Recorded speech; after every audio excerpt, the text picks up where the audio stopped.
Good evening, everybody. This is the May 20th, 24 City Council meeting. I call the meeting to order. Shall we stand for the Pledge of Allegiance, please?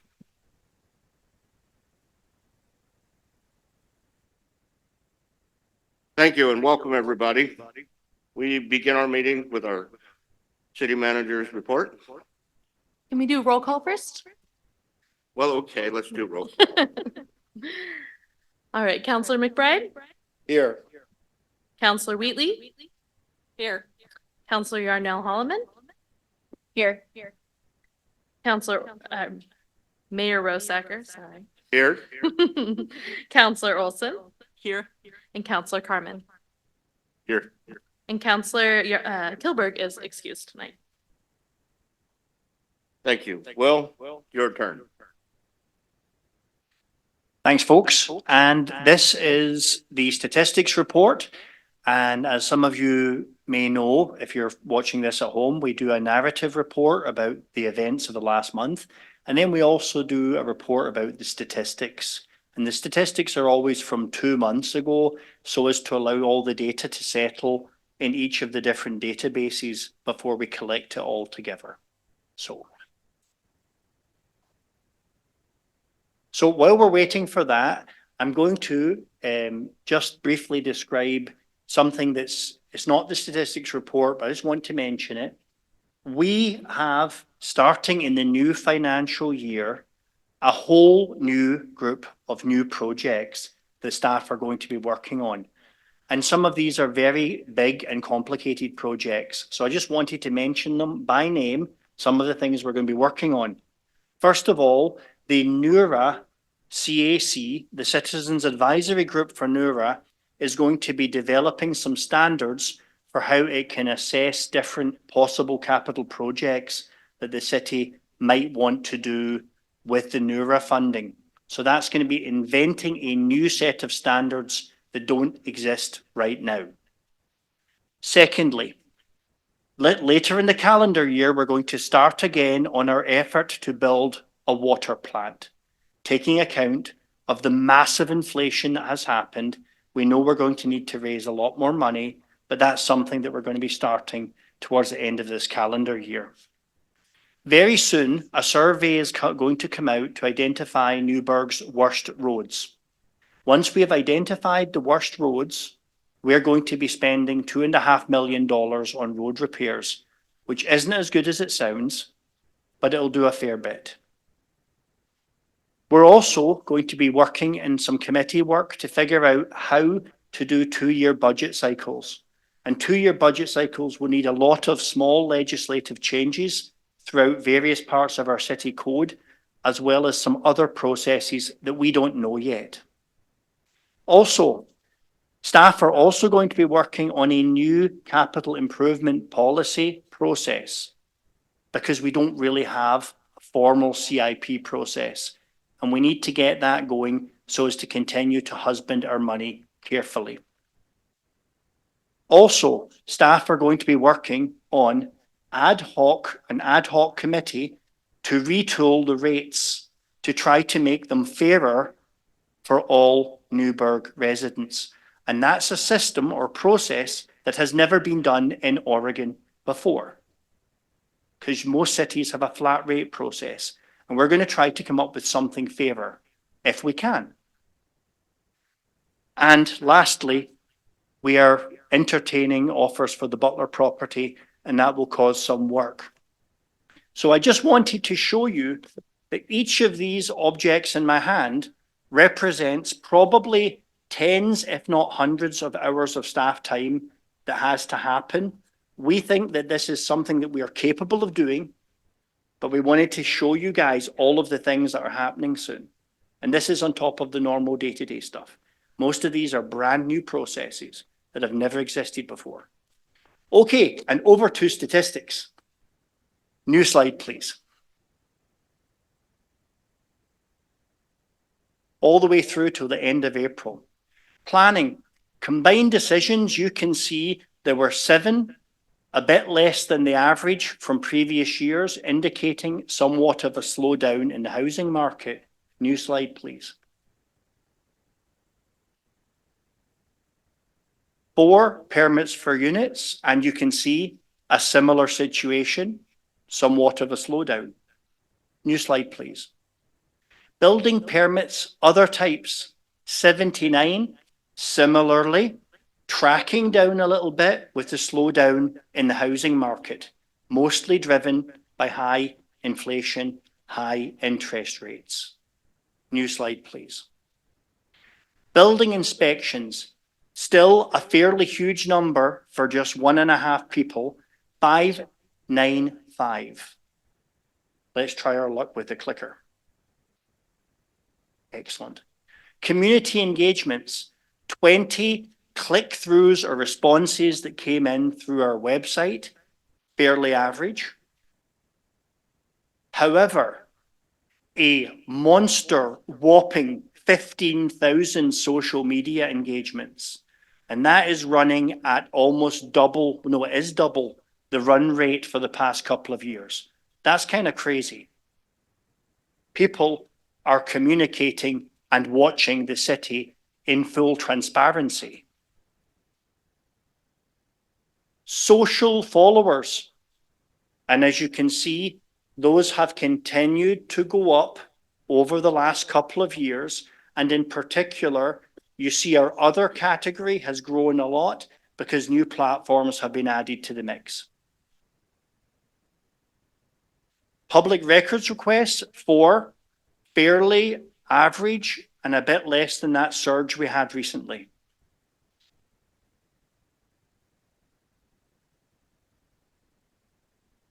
$0.76 million of payments to accounts payable, 1.12 million of payroll. Now that's not as much as normal on accounts payable. Why? Many capital projects are either complete or we're spooling up to begin new capital projects next financial year. So that's why we're having a slowdown there right now. As you know, except for adding a few new positions, the city, unlike all other medium cities in Oregon, is fully staffed. The few positions that we have open right now have been added, and we're adding 3 folk to work in the sidewalk crew.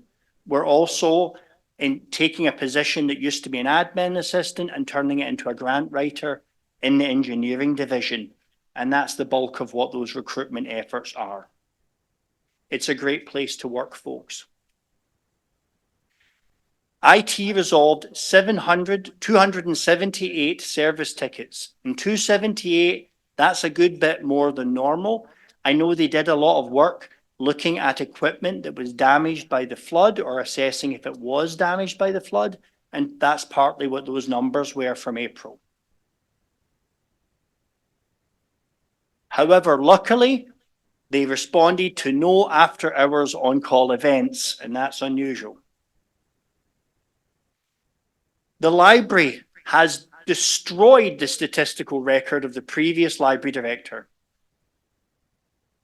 The door count was 8,327, and there was 33,418 circulation events, and the highest that the old person did was 29,000.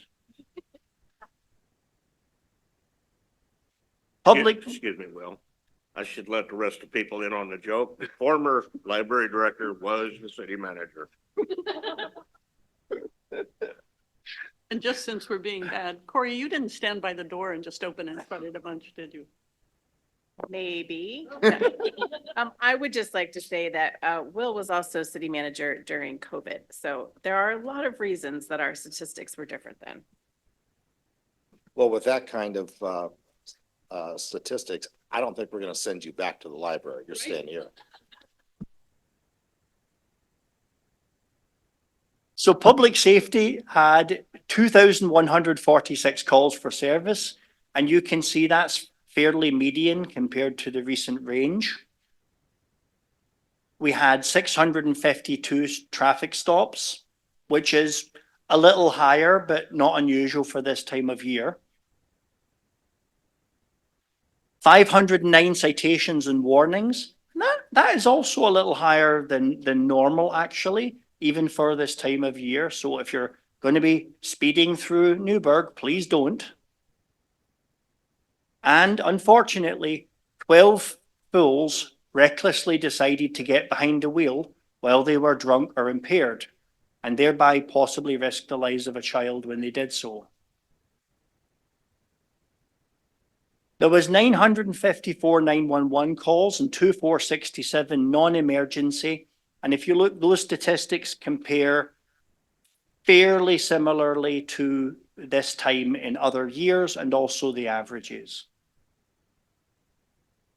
Water production was at 51.4 million gallons, and it was still pouring of rain in that month. So the amount treated was 151 million gallons. And you'll see as we come into the summer period, the two bars will flip on each other, which is how the pattern tends to work.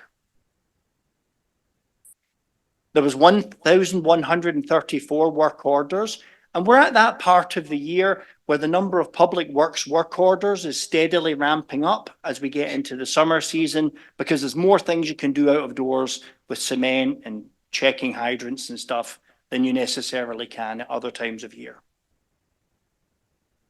The power generation was 40 megawatt hours. And that's the totals to the end of April 24. Clearly, the marketing of our ebook platform, Libby, and amazing programming at the library are working, as this was the highest circulation ever recorded by Newberg Public Library ever. Also, the reduction in accounts payable cost lines up with the end of one set of CIP projects, that's capital projects, and the beginning of another set. And adding a new social media platform, Instagram, and the city newsletters are adding to our engagement numbers considerably. Are there any questions?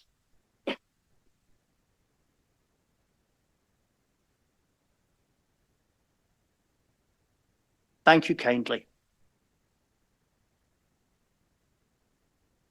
Thank you, Will. Now we move on to the consent calendar. Is anybody, I guess we're looking for a motion. Mr. Mayor? First, can I say something? I just wanted to congratulate on this item. I feel like it's a big deal, and I liked that the Newberg Graphic wrote something up about it too. I thought that was nice to see, and I see that some of our officers walked in the room as well, but I also just want to call out that I think for public to understand too, that this is moving in the direction that we've already moved with staff. So I'm excited to see that. And I'm sure that officers and staff deserve even more than we're able to compensate them. And so thanks for all the hard work, both from Chief Kosmicki and from City Manager Worthy. So I will move that we approve the consent calendar. Second. All right, it's been moved and seconded to approve the consent calendar. All in favor signify by saying aye. Aye. Aye. All opposed, same sign. Passes unanimously. Thank you. So next is, we are going to move into our public hearing section. The first item is going to be the changes at Colina Crossing.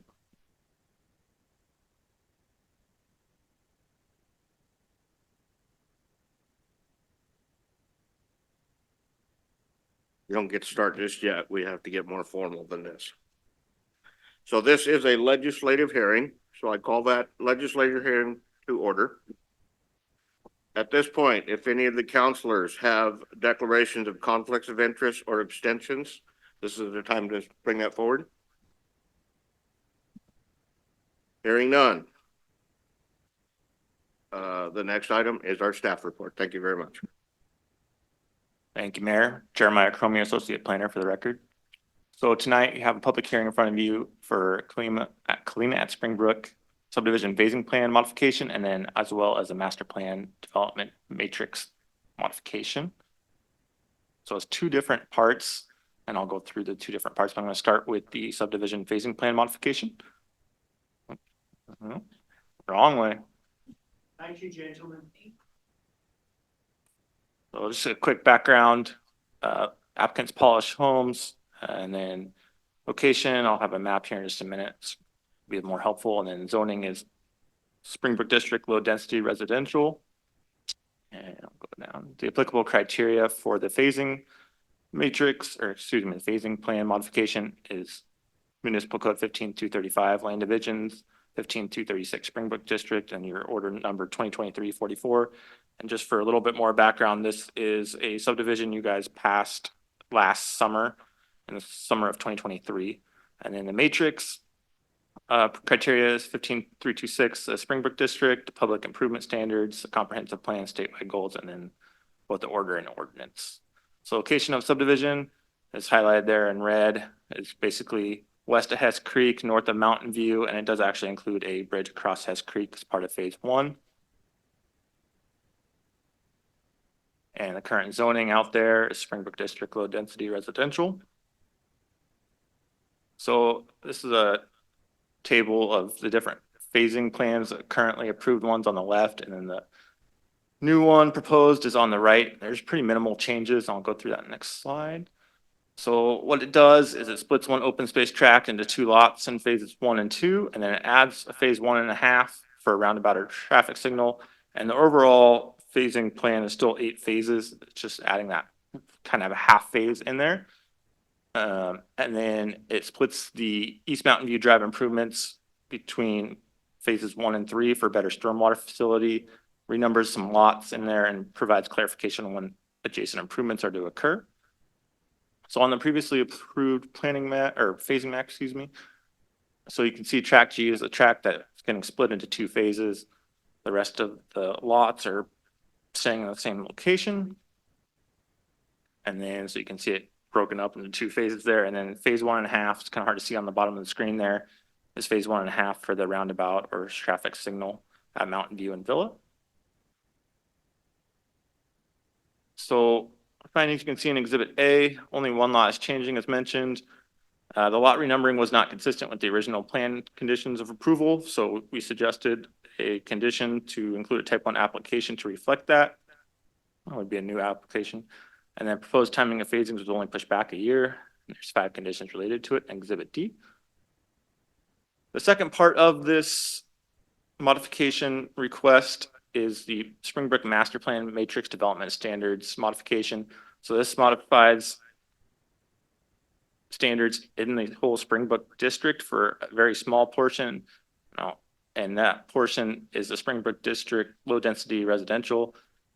The only one that changes that affects more than what's shaded on the right-hand side, you can kind of see it there, west of Hess Creek, is the minimum lot frontage of 20 feet, changing it from 22 to 20 feet. And then all the other regulations are in that shaded area, which is basically the subdivision area. So the proposed changes would allow middle housing lots, and just for a reminder, middle housing is your duplex, your triplex, your quadplex, cottage cluster, to have a minimum 20-foot lot frontage.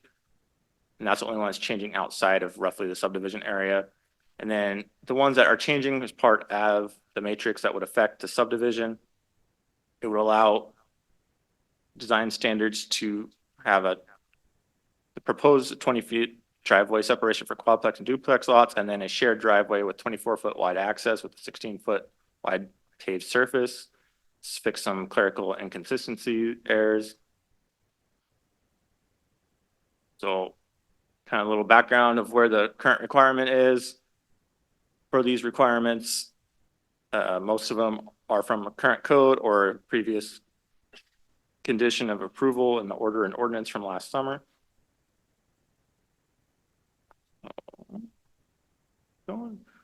This applicant's quadplex lot configuration, and the code does allow for detached quadplexes on lots for middle housing. So they're proposing a 3-1 configuration. They propose a 20-foot driveway separation on the same lot, and then that smaller shared driveway width and paved surface. And this would be the master plan matrix you see that we currently have what's proposed.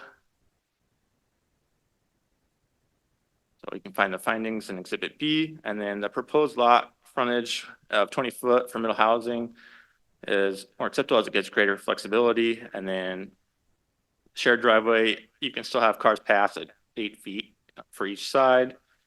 And then the driveway separation for 20 feet for quadplex, duplex lots, the applicant claims for off-street, on-street parking. Staff recommend denying portion of that portion of the request. An applicant has sent a letter saying they're okay with that. There's 3 recommended conditions of approval in Exhibit D. So staff recommends approve the order of 2024-0045 and ordinance number 2024-2923, which approves the Springbrook Master Plan amendments shown in Exhibit F, which is the master plan, except the changes about the minimum driveway separation, subject conditions in Exhibit D, and then approve the phasing plan modifications in Exhibit E. And then that would modify both the order and ordinance from last year, maintaining all the other conditions of approval and adopt the findings. The Planning Commission did adopt Planning Commission Resolution 2024-393 that recommended these same things. And I'm happy to answer any questions.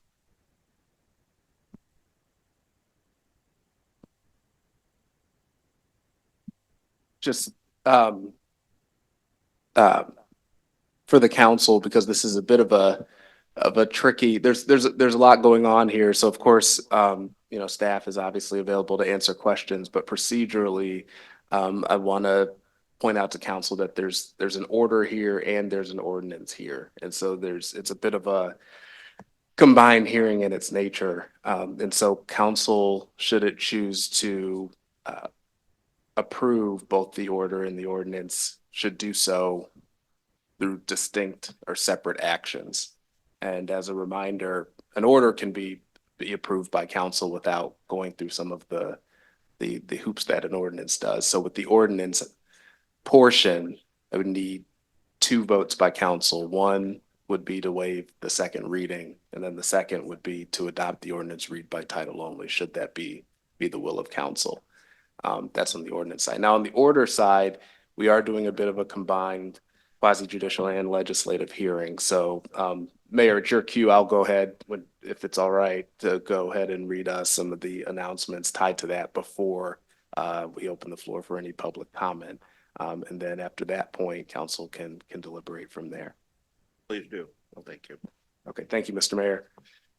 So certain announcements are required before the commencement of a quasi-judicial land use hearing.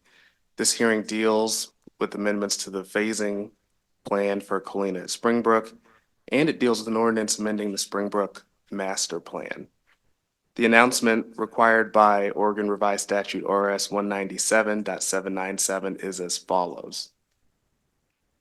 The applicable substantive criteria for the decision are listed in the staff report to order number 2024-0045 and ordinance number 2024-2923, which is attached to the council agenda.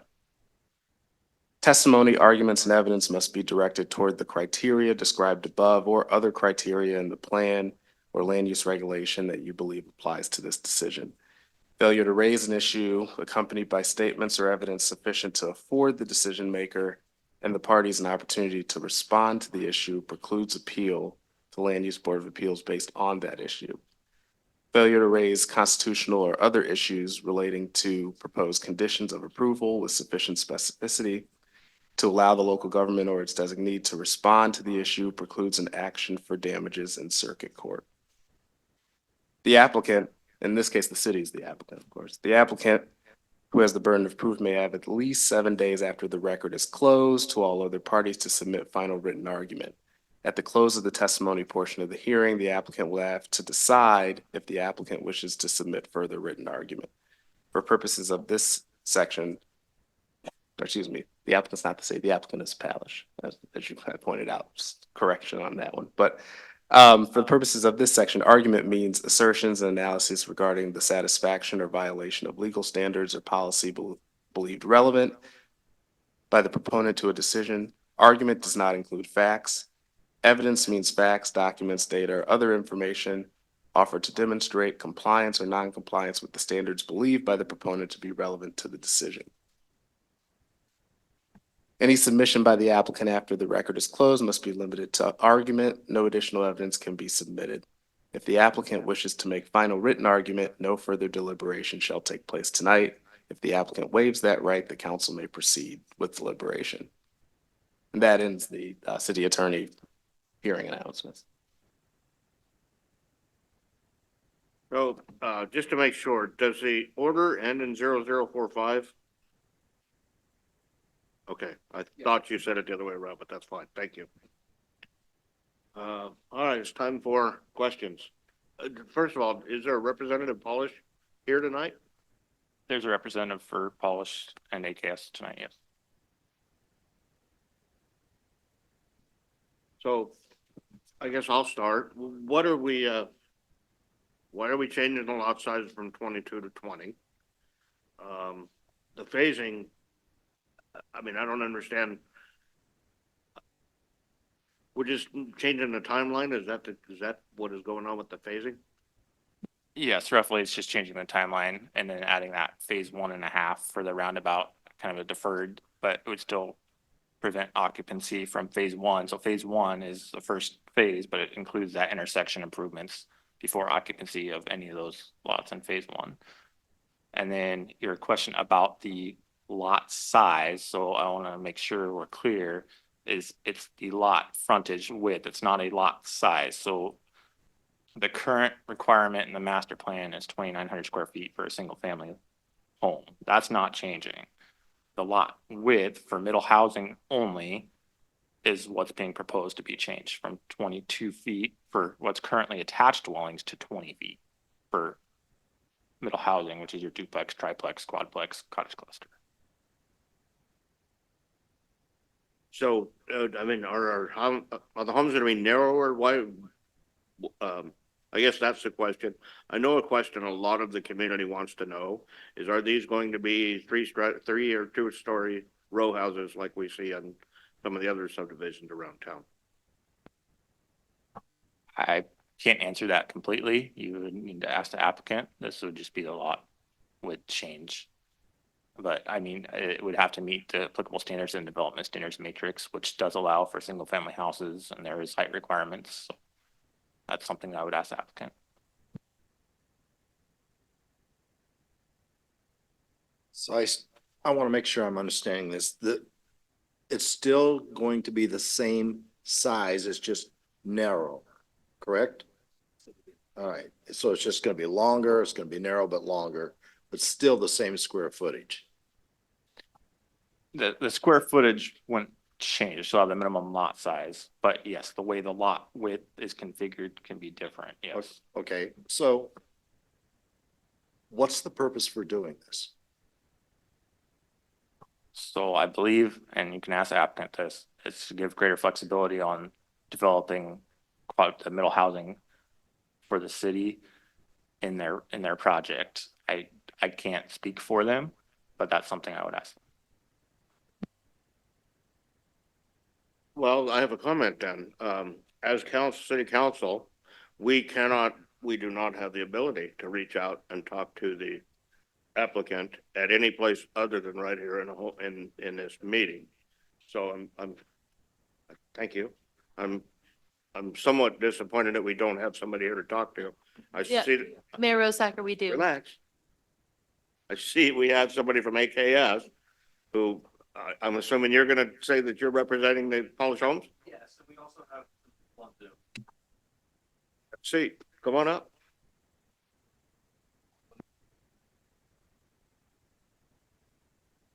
No, there's.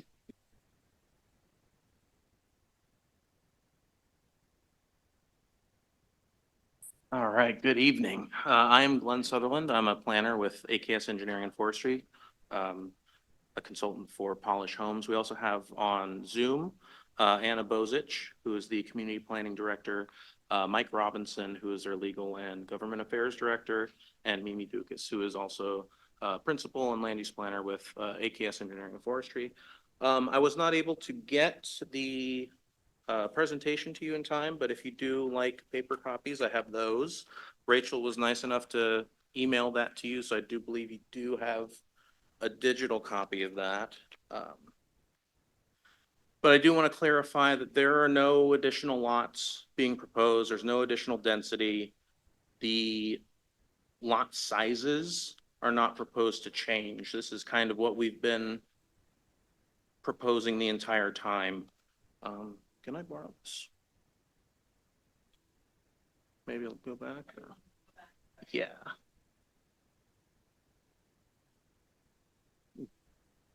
Perfect, yeah. So those are the same lot sizes that we've had kind of in the center of Colina at Springbrook for the detached quadplexes. That's the same exact size. We haven't planned to change those. They're about 108 feet wide. And the thing with middle housing in particular is that the lot starts as a parent lot and it gets broken into child lots. The parent lot remains there. It's always the legal lot of record, but the child lots can be sold, and the legislature has determined that they believe that this will help people be able to buy homes because there isn't as much attached to them. So that lot shown there is about 108 feet wide. So the lots are actually not getting any narrower. They could, by right in this district, in this zone, create a quadplex there and not split the lot. We just, as we've worked through this, the 20-foot width is to really to address just these lots and make sure that what is allowed in the zone fits with kind of what we've planned all along.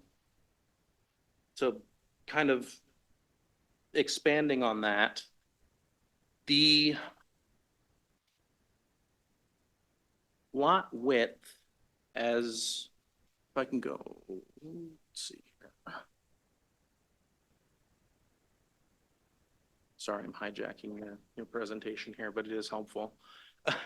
If you look on the left-hand side of the screen there, at the very bottom, that is the current reading of the what's called the development standards matrix, which is kind of the zoning standards for everything in the Springbrook district. We are only looking at the low density residential portion, and in particular, the area west of Hess Creek. And if you see it in the red, what says middle housing there, previously said attached housing, or attached dwellings, excuse me. So the 20 feet is already there in the code. We're just changing it so that it doesn't specifically apply to attached because these are detached quadplexes. So it's just to kind of fit this situation. The Springbrook district was created when all of these different types of housing weren't really allowed in code, weren't really thought of as the typical single family housing. So this is just kind of not changing it because again, the 20 feet is already in code. It's just making the attached into middle housing. So it really applies to a wider variety of homes rather than just attached quadplexes. And we've been working with the city. So as far as the phasing plan, we've been working with the city, and that's required some changes to phase 1.5, which is the roundabout. Previously, that was a traffic signal. So we're just working out the design for that, and we kind of need to move that a little bit so it's as we get the design clarified and worked out, so we can start phase 1, and before phase 1 is completed, create that roundabout and get that constructed. So that would be part of the approval. Yes. So you're saying at the end of Villa and Mountain View, instead of a light, there's gonna be a roundabout there? Yes. Yeah, we were originally conditioned for a traffic signal. And that'll be an upcoming type 1 application to change some of those conditions. But the city, in working with the city engineer, has decided that a roundabout would be better for safety and traffic flow in that location. So we're going ahead with that, designing that, and giving up a little space where we need to make that fit. And again, that design is a large effort, so it's taking a little bit longer. And because of that, the rest of the phases kind of all have to cascade accordingly. Yeah, and there's just those other language clarifications. Again, we're fine with the conditions as they are. I don't believe I really have anything else to add, but I'm happy to answer any other questions. I have one more. I think you said that there's a representative polish online here. Yes. So when we see these small lots and we talk about tiny homes and all kinds of things, people conjure up these row homes, and they do tend to draw a lot of emotion. Right. So can you go on a record as to whether or not these are going to be row homes like we have been seeing as of late? I know the example that you're kind of referring to, and they are not planned to look like that. There'll be 2 stories, and obviously there's yards around each of those, and I can tell you the average lot size is quite a bit more than the development that you're thinking of. So they're not row homes, they're not townhomes. They're in large single-family residential, and the ones that are not technically single-family residential, the detached quadplexes are built to appear similar to single-family residential. Glenn, I can speak to this too as well. City Council, thank you so much for having us. I'm so sorry that I couldn't be in person. My name is Anna Bozich. I'm the Community Ma'am, Planning Director. hold on a minute. We'll get you up so we can all hear you. Thank you.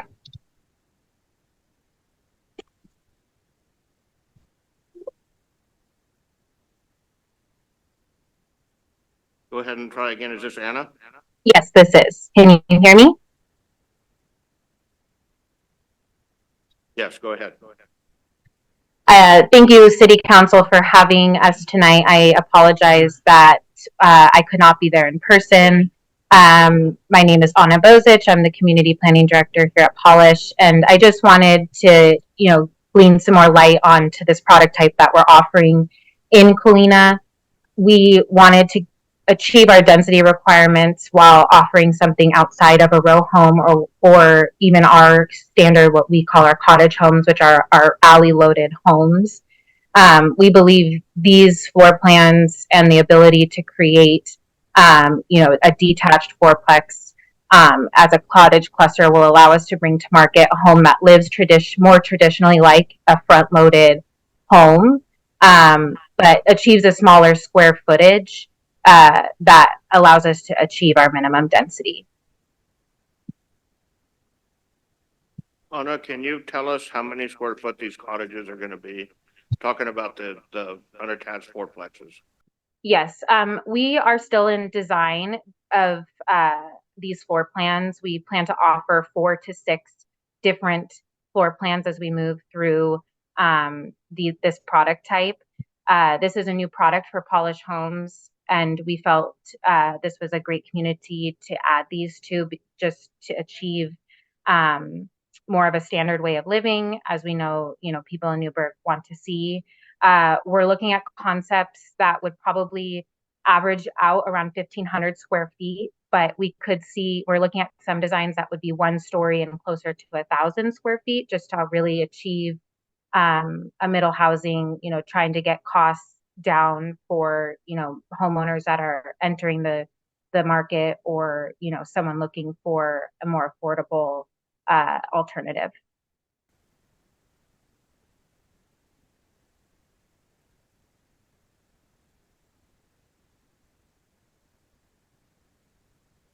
One clarifying statement, the middle housing on the, changing from the 20 feet to from attached dwellings to middle housing, that applies to all of the Springbrook District low density residential districts. So versus most of these no, I probably can't change it, but that, that's two slides that had that shaded area. There's other areas in the Springbrook district that currently are not under development or known plans at this point.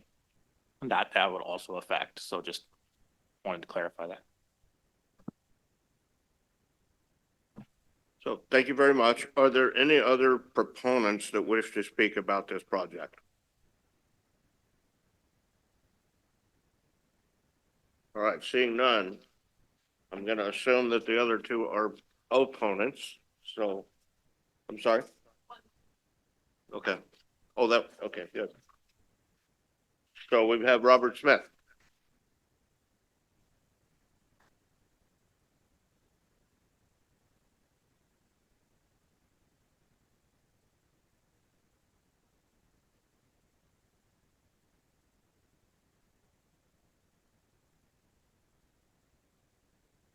Good evening, council members. I'm Robert Smith. I'm a homeowner and business owner in Newberg. Thank you for providing me the opportunity to speak regarding the Springbrook Master Plan and Development Amendments 2023-44 and 2023-2915. As a local business owner, I appreciate the growth of our town and community. My business will actually thrive because of that growth. And I support and appreciate that in a thoughtful development that includes a mix of housing types, including single-family homes, townhomes, apartments, to ensure our community is welcoming to a diverse resident space. However, reducing lot sizes without consideration for vehicle traffic, parking requirements is negatively impactful to the community and surrounding neighborhoods. My concern is specifically related to parking and ensuring adequate parking, combined driveways, garage, street, and designated guest overflow to ensure new communities do not spill over into existing communities. We've seen that in experiences in other areas. And if we look at what we've been talking about, the row homes recently on Wisniewski along the bypass, I just drove along the bypass to get to this meeting this evening. And the parking is along the streets, not within the community. It overflows. It creates opportunities for increased crime in those neighborhoods or theft within the vehicles because they're not within the community. They're on public streets. Further away from that, the Crestview Apartments on Kilches and Siltstone is another example. So I've listened to this from several of the other planning committees sessions, and there's no true definition of what middle housing is. That hasn't been provided.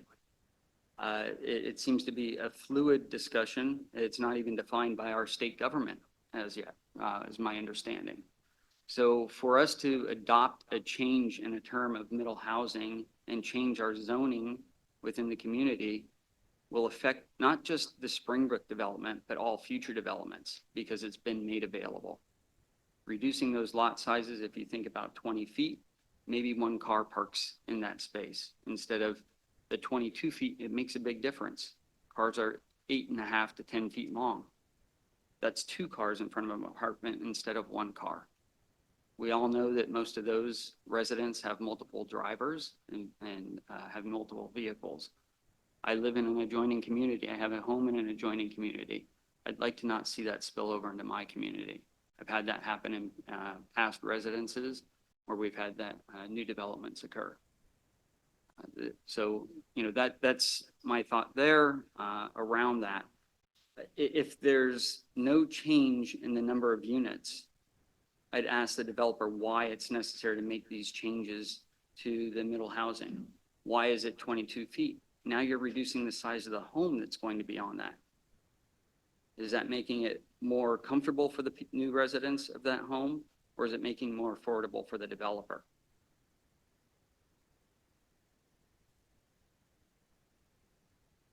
Those were, I've got additional questions.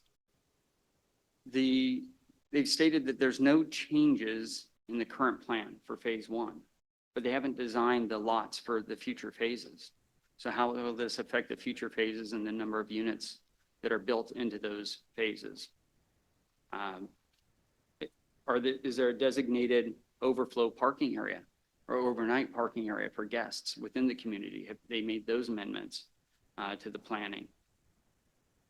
I attended the meeting on 4/11 where the planning commission staff actually recommended against the 20-foot middle allotment. That was a statement made at that meeting.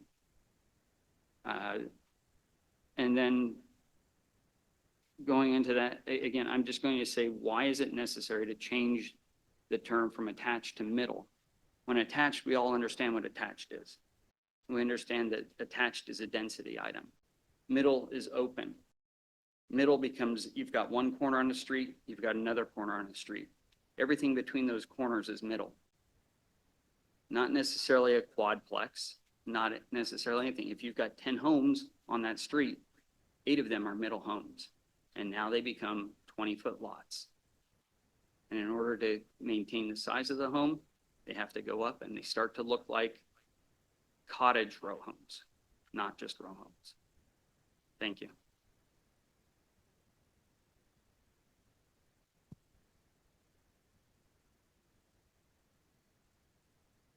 I think you deserve some answers to your questions, sir. Middle housing is very well designed in state law. This is a new change that was made several years ago. It is thrust upon us and is forced upon us by the state of Oregon. I think to a person, well, I don't know, the majority of the council agrees with you that we would like to have larger lots and more land to build on. But stick around for item 7C and you'll see some further discussion about this matter. But there's nothing we can do. This has to be allowed by state law, and we have no choice in doing this. So there you go. Are there any more people who wish to comment on this? No other registrations were received. And if there are no other new commenters, then Mr. Mayor, I can open the floor for a rebuttal by the principal proponent. Is there any rebuttal from the proponents?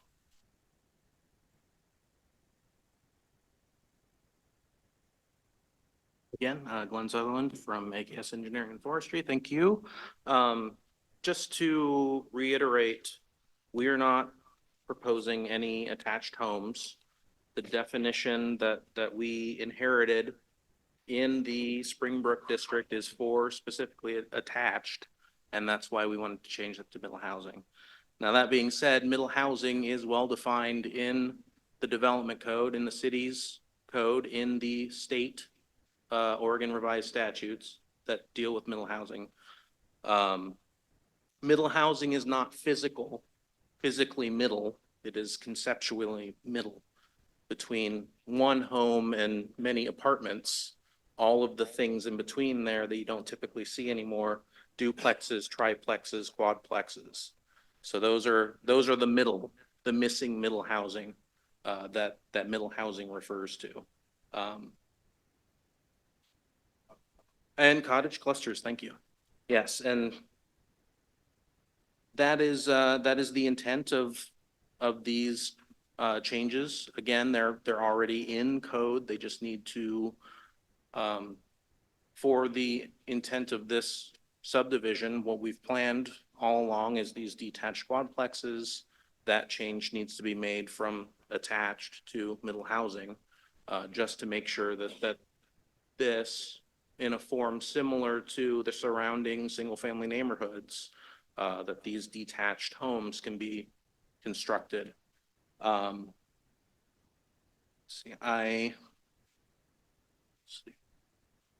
we're not planning any attached homes. Every lot, and as far as parking issues goes, every lot, even the middle housing, as you remember from the kind of conceptual quadplex layout, they each have a garage. They each are located along this center shared driveway, so they will all have their own parking. In addition, there will be parking on the street, and part of that is addressed by staff's condition that the driveway separation not be modified. And again, we accept that. We're fine with that. so that there will be additional on-street parking.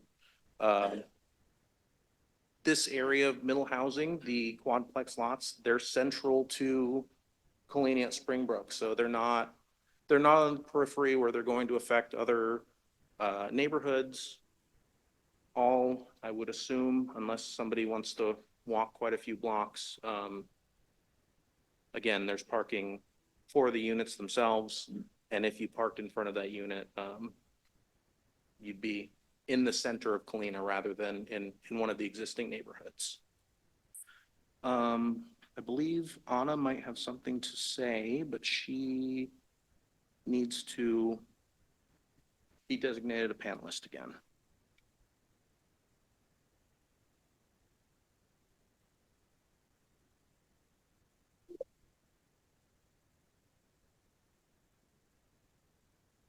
Just to not waste any time. Again, we're not reducing lot sizes. The streets are planned where they're planned, and they're planned because they make connections to existing streets. So it's not going to be easy to move those around, to shuffle and add lots. We have conditions that outline a specific number of lots, a specific number of trips. And we're just trying to make what we have planned fit what we have. So there's no additional lots, no additional density, just small modifications to make this work. And Anna, do you have something else to add? The only thing I would add is to address parking. Like Glenn said, we are planning, each home will have its own driveway, a 2-car garage in most cases, potentially a 1-car garage with a 2-car driveway if we are looking at some of these smaller footprints, if we decide to practice those in Colina. And then our CC&Rs, which have been provided to the city as a draft, also manage parking by encouraging and requiring our residents to park on their driveway or in their garage and not on the streets. We do that to maintain our streetscape and to allow visitors to have ample parking.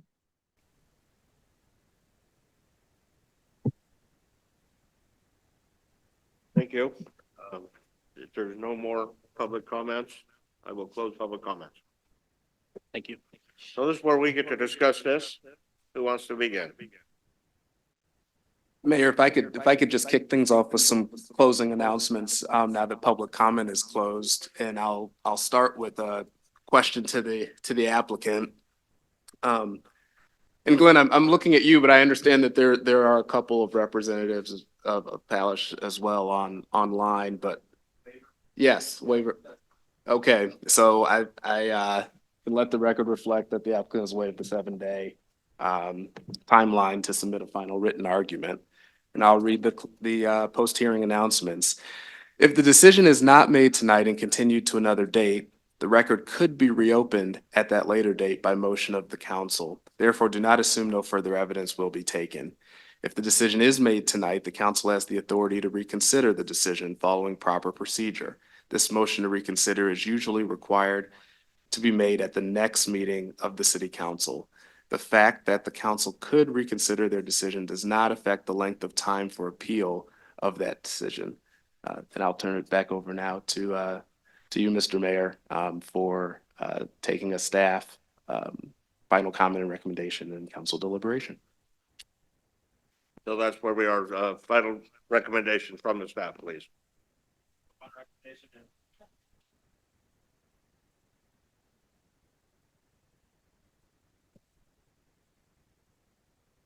Final recommendation would be to approve order number 2024-0045, as well as ordinance number 2024-2923 as presented, and waive the second ordinance.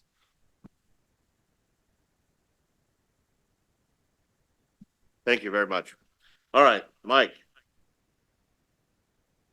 I just have one final question. If we're not changing lot size in any way, shape, or form, but we're changing a word from attached to middle housing, then why do we have the numbers changing in here?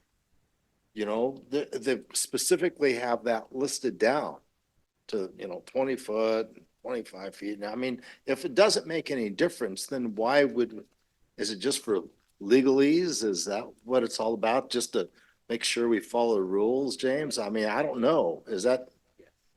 Because that doesn't make sense to me if we're not changing it.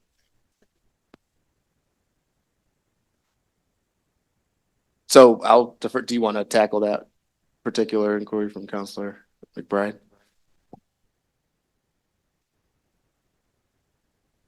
So I'll do my best to answer your question. So the 22-foot to 20-foot lot width is proposed due to flexibility. I believe the applicant believes it's due to the smaller middle housing lots.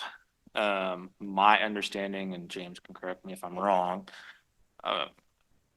that with middle housing, the lot width, when you do a child lot scenario, is not usually applicable. Now, this gives the applicant greater flexibility for the smaller lot widths. It doesn't change the lot size, so that's still, depending on what they're doing, single family is 2,900 square feet, attached, I believe, it's 1,500. I believe your matrix showed that it was 7,500 for the lot divided by 4. So, right, so the matrix itself, page here.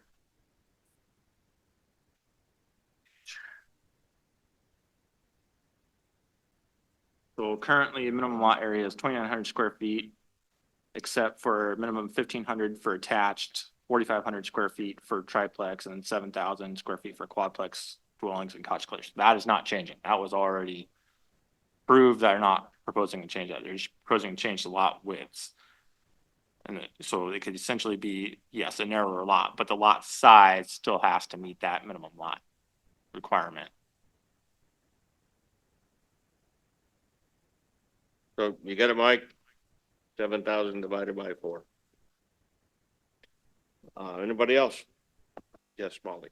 I think there was some confusion earlier about I'll make sure I do it right. Driveway separation, trying to reduce it to 20 feet. And that led to a complaint about how many cars you could park there that we heard in the public comment. But I actually believe that the city said that they would not allow that it was going to remain 22, and the applicant said that was fine. So the ability to park 2 in front still is there. I just want to make sure, because there's too many things right around 2022 and it gets a little confusing. So that's more of a clarification for our public person. Yeah, I can clarify that too. So the proposed 22-foot to 20-foot driveway separation is separate from the lot width. And that's what planning commission staff recommended denial of, because we believe that they could essentially, you saw the quadplex layout earlier, they could actually have all 4 share the same driveway, which actually preserve more on-street parking as well. And so reducing it with car lengths, you're looking roughly somewhere around 16 feet. So, I mean, that. And I've asked Rachel to bring that picture back up. I don't understand how the front houses can park in a driveway without blocking access to the back one. So can you explain that to us, please?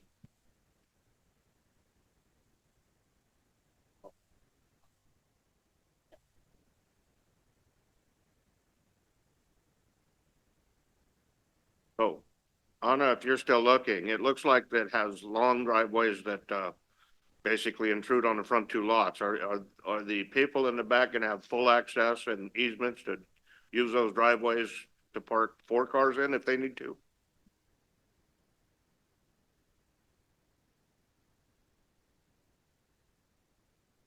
so it would be a shared driveway that would service the 3 lots, and then there's one that currently has the access off to the street. So it'd be a shared driveway. So that's how it's an easement, access easement that goes to all lots on the front one that has a garage, and then the 2 in the back. So, and then you wouldn't have any, with the way it's proposed, and the fire marshal would probably not let anybody park on that shared driveway. So the front unit on the right has access off of the driveway, and the left unit has access off of whatever street's in front of it. Is that the way this works? That's the way the applicants proposed it, yes. So current code allows up to 4 units off of a shared driveway, so they could actually have the shared driveway serve all 4 units. They've proposed a 3-1 configuration.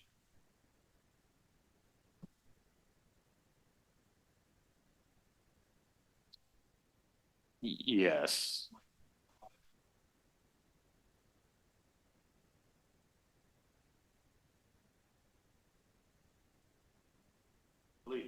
I feel like you might be able to succinctly answer this, someone. I'm good on the, I understand it's not a change in lot size, but the second piece of it of, changing from the detached to the middle housing verbiage, what is the need to do that and what is the, I guess, consequence if that wasn't to happen? Why do we have to change that specifically for them to be able to move forward? And what are the, I guess, implications down the road with changing it from detached to middle? So it currently says attached, not detached, to make that clear. And in our code for quadplexes, duplex, triplex, you can have either attached or detached. As far as down the road, I can't say. I believe the applicant with the middle housing and then child lots, they believe that would be smaller, the lot frontage. I think that's what it is. I still don't understand why it needs to be changed to middle. I can help, I think. When it says detached, and that's just a duplex or a fourplex that are, have a joint common wall. Our new code allows them to separate them. So these houses are not gonna have common wall with their neighbors. They're gonna have grass in between. So that's all, they're just, the old way said detached because that was the only way to get a duplex or a triplex. Now they can do these others. I'm gonna guess that all 4 of these houses are gonna be the small homes, 1,000 square foot homes. I don't know if Alan's still listening or not, but it looks like there are 4 meters on there, which means that each one of those could be owned separately. It's kind of it's a way to try to provide more affordable housing. It's, they're trying to accommodate the laws that our state required to build even higher and higher densities and still have a decent neighborhood. So. And I am on the phone. These are not, as it's currently drawn, it could be, could be the 1,500 square foot homes potentially. Anna, I'm sorry, the hearing's closed, so we can't actually have you speak anymore.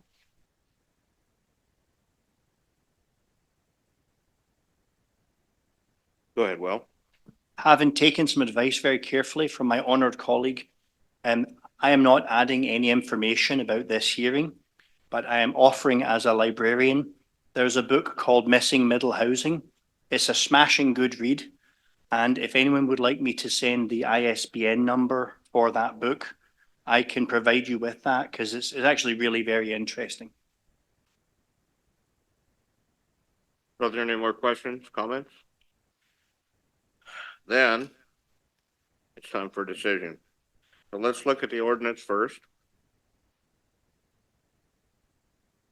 We need a motion to pass it. We want that motion to say by title only. And this will be our first reading. Or are we waiving the first reading, James? That's right. If it's the will of council, council can first vote to waive the second reading. And then a second vote would be to adopt the ordinance, read by title only, and I'm here to read that for you. I'd like to move that we waive second reading on RCA ordinance 2024-0024, if I got that right. Second. That is the order number. Order number. So can we modify that to be Ordinance the ordinance 2020, number? yes, ordinance 2024-2923. I'll second that. Okay. All right, it's been moved in second. James, would you like to read the motion?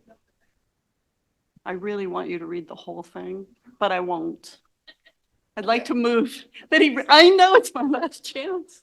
And I know, but you know, all those NMC numbers, he'd die. I mean, it'd be bad. I'd like to move that we read by title only. Do I have to do the number again? So, yeah, so on the first motion to Waive. waive the second reading, that was seconded, correct, Rachel? Okay, does council want to vote on Oh, that okay. now? Rachel? All right, we'll get there. Counselor McBride, Yes. Counselor Wheatley, Yes. Counselor Yarnell Holloman, Yes. Mayor Rosacker, Yes. Counselor Olson, Yes. and Counselor Carmen. Yes. All right. Oh, all right. I'd like to move that we read by title only. Just this once. Thank you, Counselor Olson. I don't have any water next to me, so the full reading would be quite the lift. So in front of the council for adoption is ordinance number 2024-2923, an ordinance amending the Springbrook Master Plan.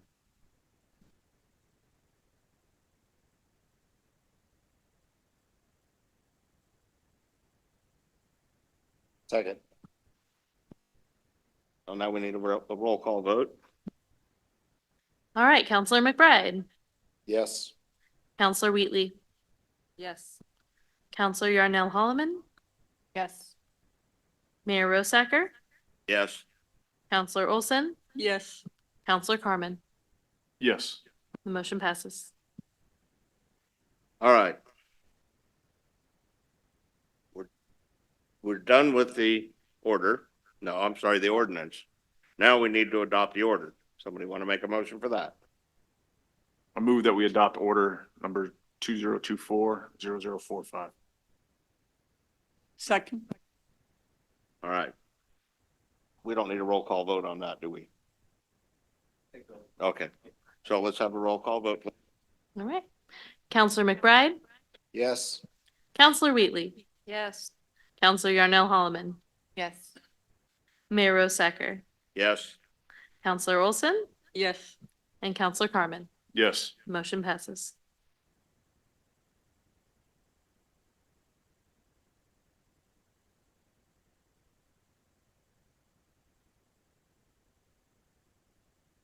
All right, we're gonna move on to item 7B, which is the annexation of 918 South Winooski Street. This is also a legislative action, right, James?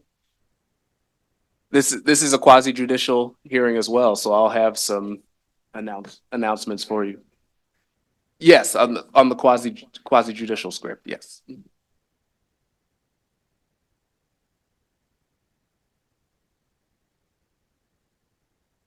So, I'll call this hearing to order. At this point, if any of the counselors have any declarations of conflicts of interest or abstentions, this is the time to note. Hearing none, we are ready for our staff report.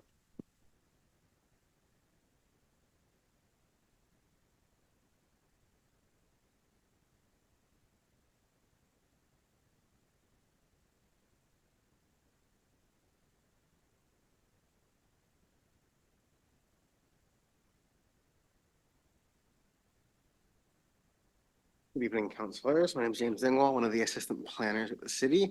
Tonight we'll be looking at the criteria for the annexation of 918 South Winooski Street. Yeah.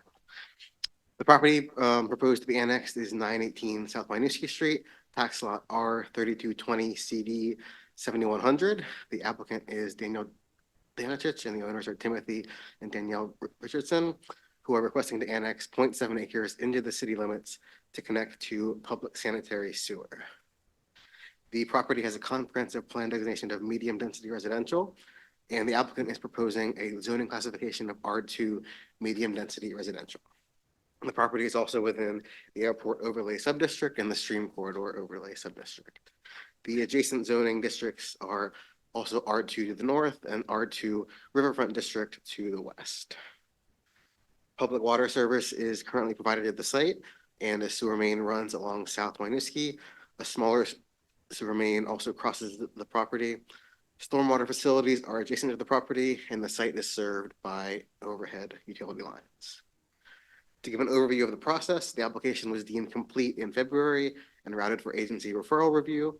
Public notice of the planning commission hearing was mailed and posted and was placed on the site also in February and posted in the Newberg graphic and 4 public places in March. A post-acknowledgement plan amendment notice was submitted to DLCD in early April, and the planning commission continued its hearing from April 11th to May 9th, where the commission approved resolution number 2024-392, recommending city council approve the annexation. Notice of the city council hearing was mailed at the end of April, and notice was placed in the graphic and 4 public places on May 9th and May 16th ahead of tonight's public hearing.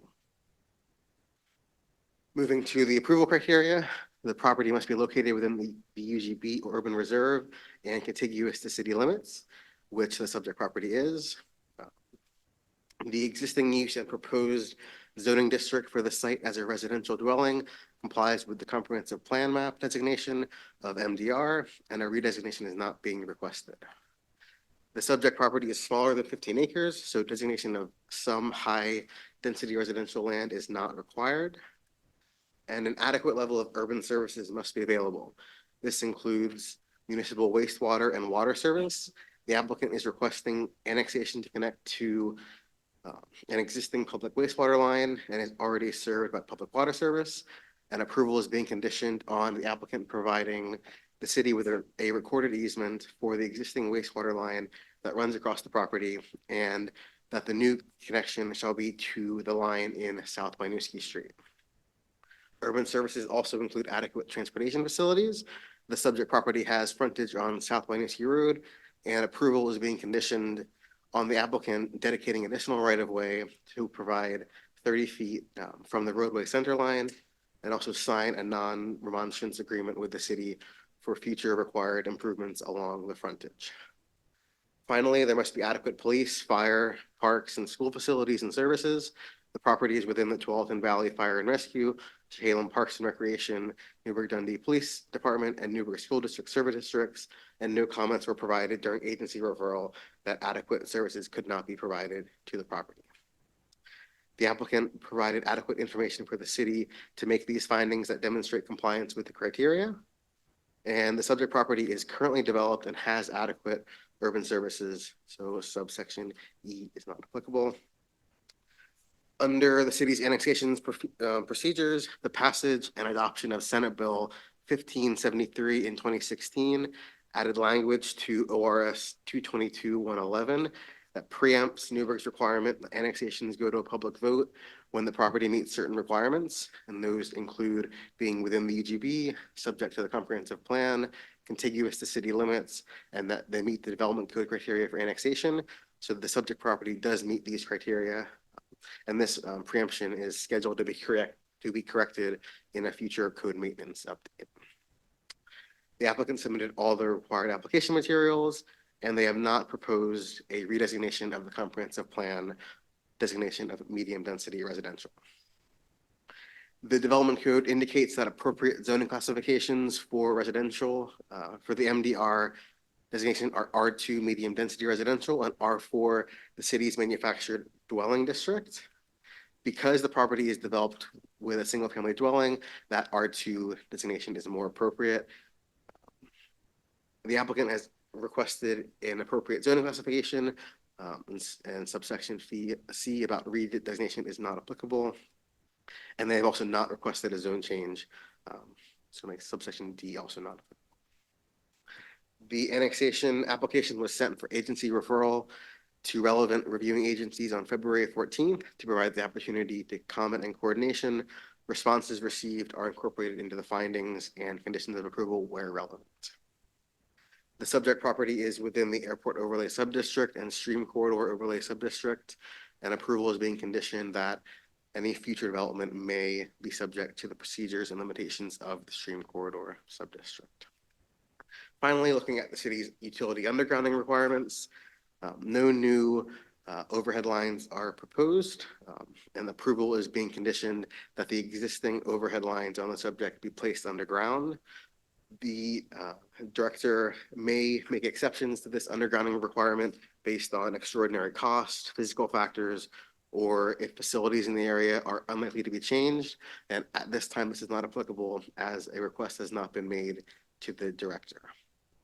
So staff's recommendation is that council adopt ordinance number 2924, annexing 0.7 acres, tax lot R 3220, CD 7100 into the Newberg city limits and apply the R2 zoning district classification.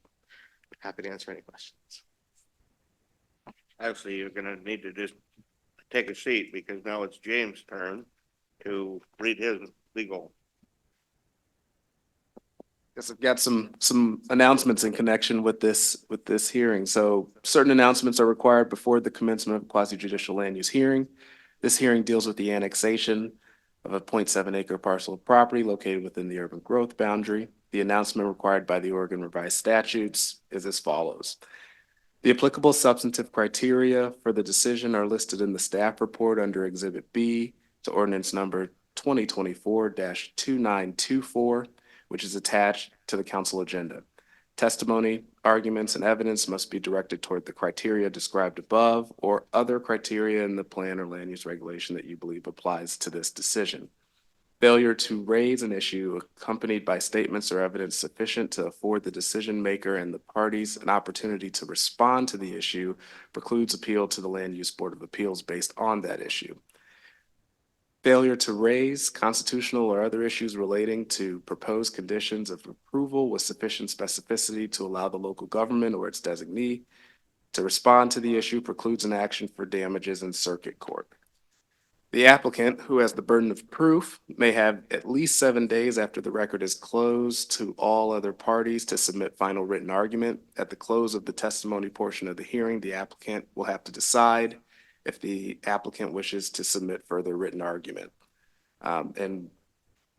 The following definitions apply with respect to what constitutes argument and what constitutes evidence. So under ORS 197.797, argument means assertions and analysis regarding the satisfaction or violation of legal standards or policy believed relevant by the proponent to a decision. Argument does not include facts. Evidence means facts, documents, data, or other information offered to demonstrate compliance or non-compliance with the standards believed by the proponent to be relevant to the decision. Any submission by the applicant after the record is closed must be limited to argument. No additional evidence can be submitted. If the applicant wishes to make final written argument, no further deliberation shall take place tonight. If the applicant waives that right, the council may proceed with deliberation. And that concludes the opening announcements, legal announcements. Thank you, James. So now it's time for public testimony. Is there a representative? You might as well stay there, James. Yeah.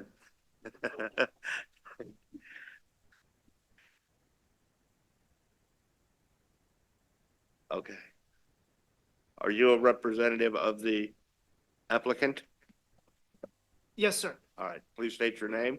My name is And, Daniel Denicic with Yamhill Land Development Services, assisting the property owner in getting through this process so they can get a sanitary sewer line for their property. I appreciate the council's time here this evening to consider our request. We started with a need for a slowly failing septic system to connect to city's wastewater system, and find ourselves through this process of now annexation to the city.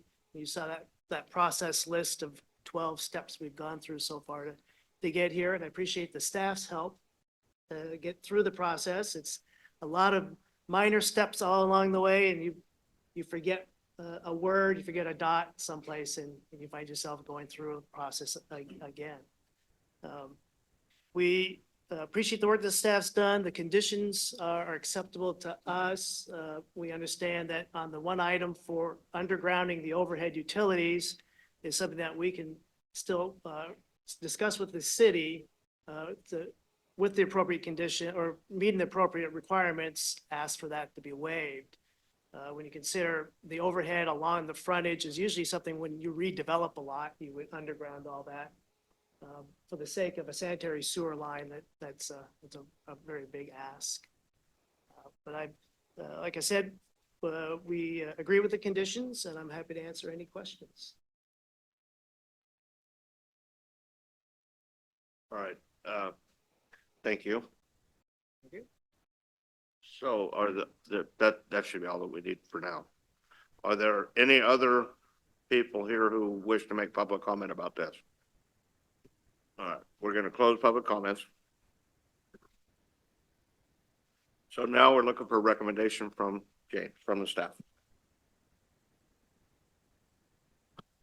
Staff's recommendation is that the council adopt ordinance number 2024-2924, annexing 0.7 acres, tax lot R 3220 CD 7100 into the Newberg city limits and applying the R2 zoning district classification.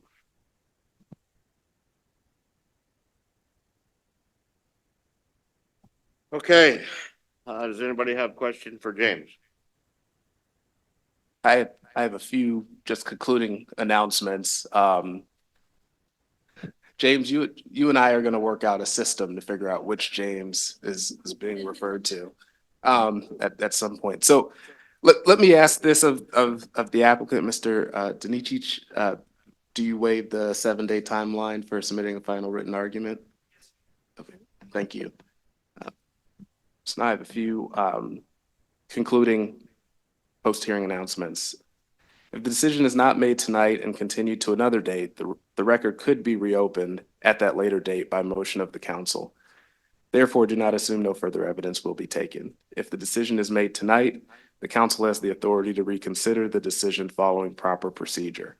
This motion to reconsider is usually required to be made at the next meeting of the city council. The fact that the council could reconsider their decision does not affect the length of time for appeal of that decision.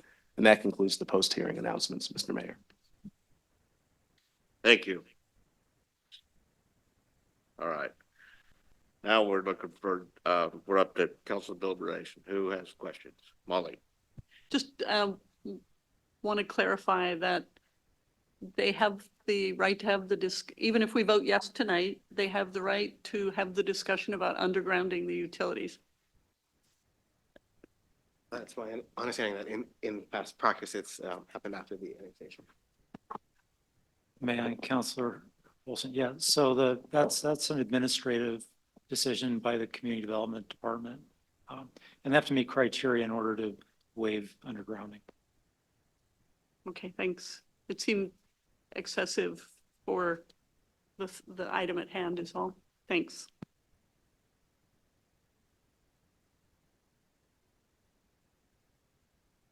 I have a few questions and they all circle around the non-remonstrance agreement.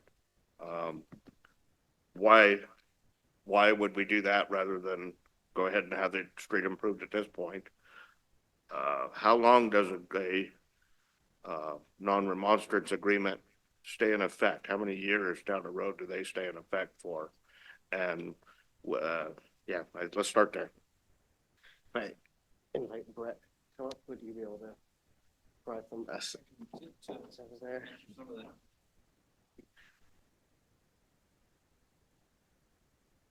And maybe briefly explain to the other counselors what that is. Thank you. So Brett Music, senior engineer so the non-remonstrance agreement is a component of, for the fringe improvements, we're not asking for them at this time because it's just one section of the property along the frontage. There's other streets, other properties that are not developed as well. So it's kind of to set the grades and do all the improvements. It'd be kind of a hopscotch scenario. So this has been done in a number of these annexations of this type of thing. So it's to set the stage for at the future time, whenever there's a local improvement district created, it's not a waiver against remonstrance against basically not participating in that. So they're required to do that. The agreement that we'll have also is that at a future time, whenever the city does come through there to do the improvements, then it can be asked to, the property owner can be asked to pay their fair share or to install those improvements. And this section of roadway is actually still under the county jurisdiction, as well as another reason of not doing it. But it's really more about it's not at the right time necessarily to put those improvements in. At this stage is what we identified. How long it runs with the land?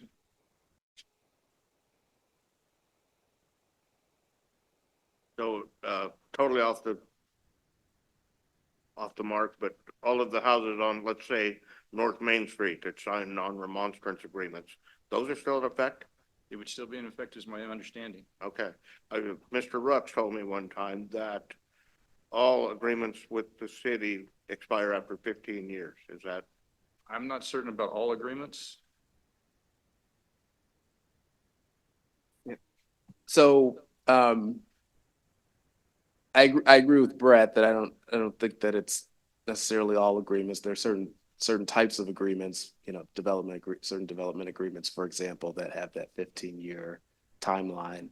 Off the top of my head, I'm not aware of any sort of local restrictions on non-remonstrance agreements. We do typically record those against title, and I would expect that that would be the case here. And so they run with the land, as Brett pointed out. Are there any questions any other questions for staff? Let's see. All right. Would anybody like to make a motion? I move that we adopt ordinance number 2024-2924.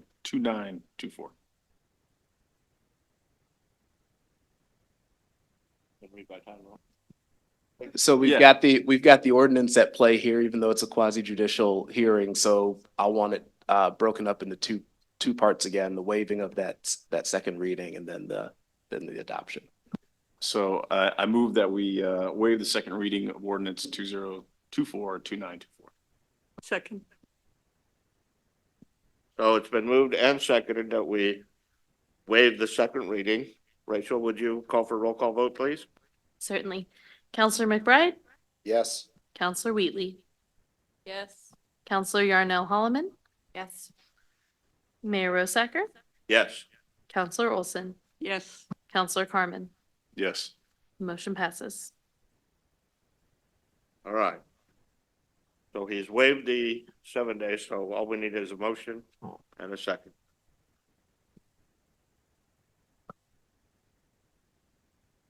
So I move that we adopt ordinance 2024-2924 and read by title only. Second. So in front of the council for adoption is ordinance number 2024-2924, an ordinance annexing 0.70 acres, tax lot R3220CD07100 into the Newberg city limits and applying the R2 zoning district classification. Roll call vote, please. Counselor McBride, Yes. Counselor Wheatley, Yes. Counselor Yarnell Holloman, Yes. Mayor Rosacker, Yes. Counselor Olson, Yes. Counselor Carmen. Yes. Motion passes. All right, the motion passes unanimously. The end of that. So shall we take a short break? Let's say about 7 minutes and see you in a minute. So now we have ordinance 2024-2925 adopting the housing needs analysis. Who's presenting today? Good evening, Mayor, members of the City Council, Scott Siegel, Community Development Director. We're going to be brief this evening. You held a study session, a work session on May 6th on this item. Just a couple of comments I'd like to make. One is that this is part of an ongoing effort by the city to analyze and consider growth scenarios or growth boundary scenarios. And the land needs reports that are before you are the first of three tasks that James will go over in just a moment. Well, you have some choices here.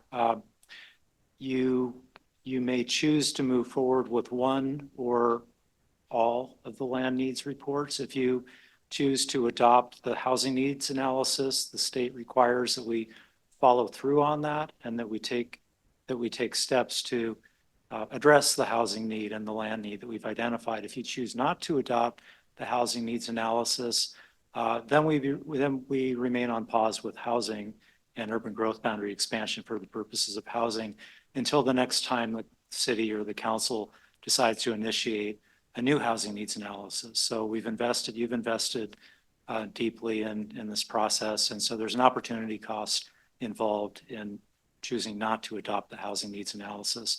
We are on a schedule with the state such that if the city were not to approve the housing needs analysis and to defer that work, we are required to adopt a new housing needs report.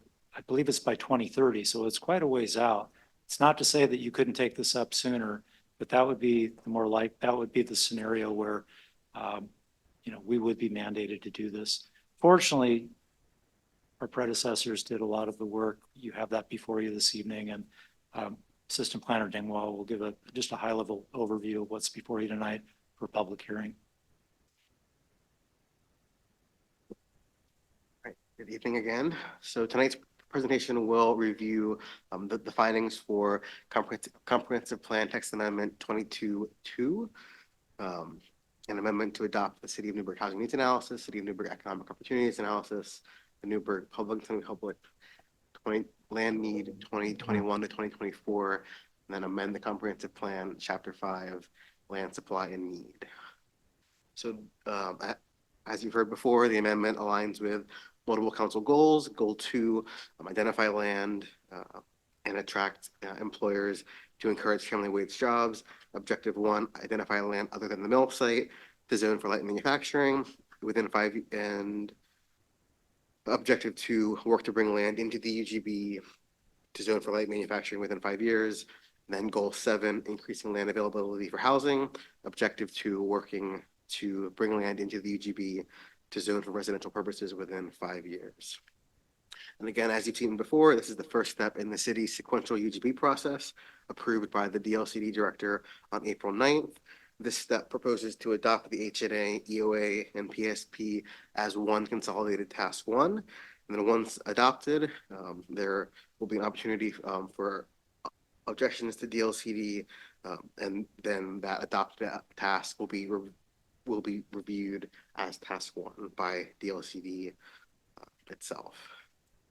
So to provide a brief summary of the last update, the analysis outcomes of the HNA, EOA, and PSP were that over the 2021 to 2041 study period, the city needs 34 acres of medium density residential land, 44 acres of high density residential land, 152 acres of industrial land, and 120.5 acres of public and semi-public land. To go over the comprehensive plan text amendment process that we've gone through thus far, this is a continuation of CPTA 22-2. City Council adopted resolution number 2022-3858, initiating this comprehensive plan amendment on August 1st, 2022. And the Planning Commission held a public hearing to consider that application and adopted resolution number 2022-382, forwarding a recommendation of approval to the City Council. This recommendation included adopting the HNA, EOA, and PSP, amending the comprehensive plan, and initiating an urban growth boundary amendment. Staff's recommendation tonight, and if there's a second reading, is to only adopt the analysis documents and amend the comprehensive plan as tasks 2 and 3 in the sequential review process. Will provide additional opportunity for engagement and consideration of those actions later on. So ordinance number 2024-2925 adopts the City of Newberg Housing Needs Analysis, City of Newberg Economic Opportunities Analysis, and Newberg Public and Semi-Public Land Needs 2021 to 2041 Analysis, and amends the Newberg Comprehensive Plan, Chapter 5, Land Supply and Need. So to briefly kind of summarize the findings included in Exhibit E in your packet,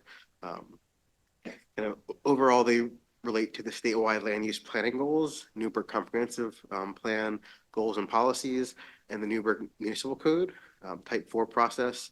Many of the goals are not applicable as they address housing, the economy, and public land. And so we'll briefly touch on what is applicable. So goal 1 is citizen participation.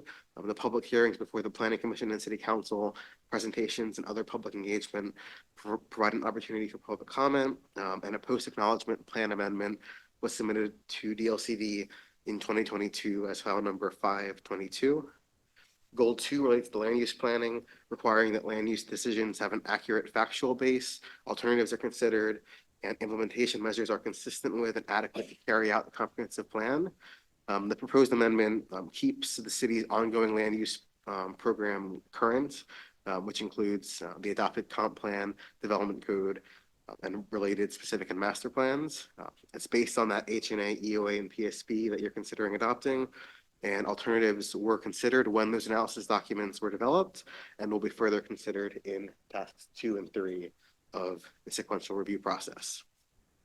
The proposal does not propose any comprehensive plan or land use regulation changes to agricultural lands outside the EGB or forest lands inside or outside the EGB. And the city's comprehensive plan contains inventories, protections, and policies for goals 5, 6, and 7 there. And the proposed amendment itself does not negatively impact those policies or protections. The buildable land inventories in the HNA and EOA did consider the natural hazards in goal 7. The proposed amendment reflects updates to the additional park need over the 20-year horizon across different types of residential uses, but does not further modify the recreational goals and policies of the comp plan. The EOA includes updated data and projections for employment, along with residential needs in the HNA as reflected in goals 9 and 10. And then the proposed amendment does not change the city's utilities master plans, which are updated approximately every 10 years, or the transportation system plans for goals 11 and 12. Including the updated buildable lands inventory will allow the city to more effectively plan energy conservation policies in goal 13. And then additional updates and projections apply to the urbanization policies of goal 14. And finally, the proposed amendment does not change the Willamette River Greenway goals, policies, or implementing regulations in the comp plan. The comprehensive plan itself has goals that closely mirror the statewide planning. So the findings in Exhibit E, again, closely mirror those, that overview of findings for the statewide goal. And then the Newberg Municipal Code provides the procedures for a legislative amendment, including a public hearing with the Planning Commission and City Council. The Planning Commission held that public hearing on October 12th, approving the recommendation that the City Council adopt the analysis documents, amend the comprehensive plan, and initiate the UGB amendment. So staff's recommendation is to conduct a second public reading at a public hearing on June 3rd to consider adoption of ordinance 2024-2925, adopting the City of Newberg Housing Needs Analysis, City of Newberg Economic Opportunities Analysis, Newberg Public and Public Land Needs Analysis 2021 to 2041, and amending the Newberg Comprehensive Plan, Chapter 5, Land, Supply, and Need. And just one thing I'd add, and I know that you meant October 2022. That's when the Planning Commission conducted their proceedings on this, and they recommended approval by resolution. And the consultant who worked to prepare the original documents, if you guys have questions prior to that June 3rd date, will be available and we can transmit questions to them and then they'll have availability on June 3rd for any additional things that arise. Thank you. Anybody have questions for James or Scott? Well, I have a couple. What was the analysis? I'm sorry, the summary at the end of the document I saw did not have the need for residential R2 and R3. What are the totals again of what does this show us that we need? 34 acres of medium density, 44 acres of high density, 152 of industrial, and 120 and a half of public and semi-public. Okay. I guess the document that we're looking at, and I looked it over this week to remind myself what it was that I didn't like about it the first time. The densities required in it are higher than any densities I've ever seen talked about. 16 point something. I can't get into my computer and read this, so I'm working off the top of my head. For high density seemed higher. I thought 14.6 was about where we're going. It looks to me like this was just reverse engineered, that this is how much land we have. Let's divide that over the next 20 years and come up with the densities that are required to accommodate that. So I guess my question is, if we go through this process, all we're going to be able to ask for is the amounts that they show as a need. I mean, that doesn't seem like it would be worth our time to proceed at this point. What, like, one point would be that if things, move forward, that task two would kind of be the point where, as opposed to the projections, and I believe that the densities were based off of the comp plan policies and kind of historical trends. So that's something that we could, definitely kind of finalize with the consultant, what their assumptions were. But I think that the efficiency, measures would kind of be looking at those numbers, seeing kind of where the play is, what, kind of are more realistic, or, kind of what, densities that the council would want to achieve, and then try and supplement through an expansion, or balance that, projection versus that future step three if it occurs. Scott, do you have anything else? Yeah, so the density assumptions, if I'm looking at the correct table on Exhibit 55, page 81 of that housing needs analysis, shows low density, and this is existing land supply. And back when this was calculated, 188 acres of unconstrained buildable land that was low density designation. And the density assumption for that was 5 units per acre, presumably based on our zoning and what would be allowable. Now with middle housing, there's even more density potential there, but I believe that was factored in. And so that resulted in capacity or number of dwelling units that could be produced on that low density land, close to 1,000 units, 933. Medium density, it was showing 90 acres of unconstrained buildable land with a density assumption of 7.8 units per acre. And the high density land was 16 acres at a potential density of 19.3 units per acre. So, those are all theoretical numbers, but I believe they're based on our comprehensive plan.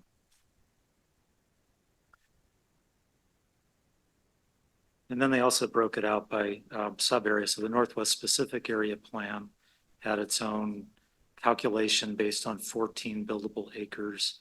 That must have been some redevelopment because that area is largely built out. And that was based on a gross density of 4.9 dwelling units per acre. And Springbrook District calculation was 4.9 dwelling units per acre. So there are different density levels that were calibrated based on zoning and based on specific area plans.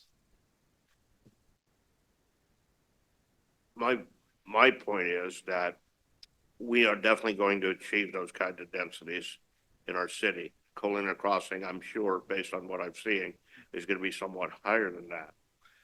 So if we try to move forward with this housing needs analysis, we don't have any room to bring any more land into our city, which is the ultimate goal. So how would we not, and the other thing is that as soon as we adopt that, then you have to start writing reports saying that, well, we're not achieving it the way that they specified, but we're achieving it this way over here, which is a good deal of staff time. I'm wondering why we wouldn't just wait until closer to 2030 after the majority of our land has been built, assuming that the current landowner continues to proceed with the project that they're doing. And then at that time, begin the process. As I remember, we're talking about $750,000 to see this process to the point where we're ready to apply. I'm just wondering if that would be a good use of our money based on we're going to ask for what, 70 acres or something. It just doesn't seem to be feasible. Yeah, I mean, that's certainly, the question, or one of the questions that's before the council. And, there's an opportunity cost, there's a sunk cost in this work, obviously. The cost in terms of moving forward with tasks 2 and 3, the efficiency measures analysis, and then ultimately looking at alternative areas. And if it's only after the efficiency measures analysis, we may end up with less land going outside than what we've calculated or what the study has indicated, which goes to your point, Mayor, what is the opportunity cost there if we move forward at that point and then then just a few years later, we're at it again.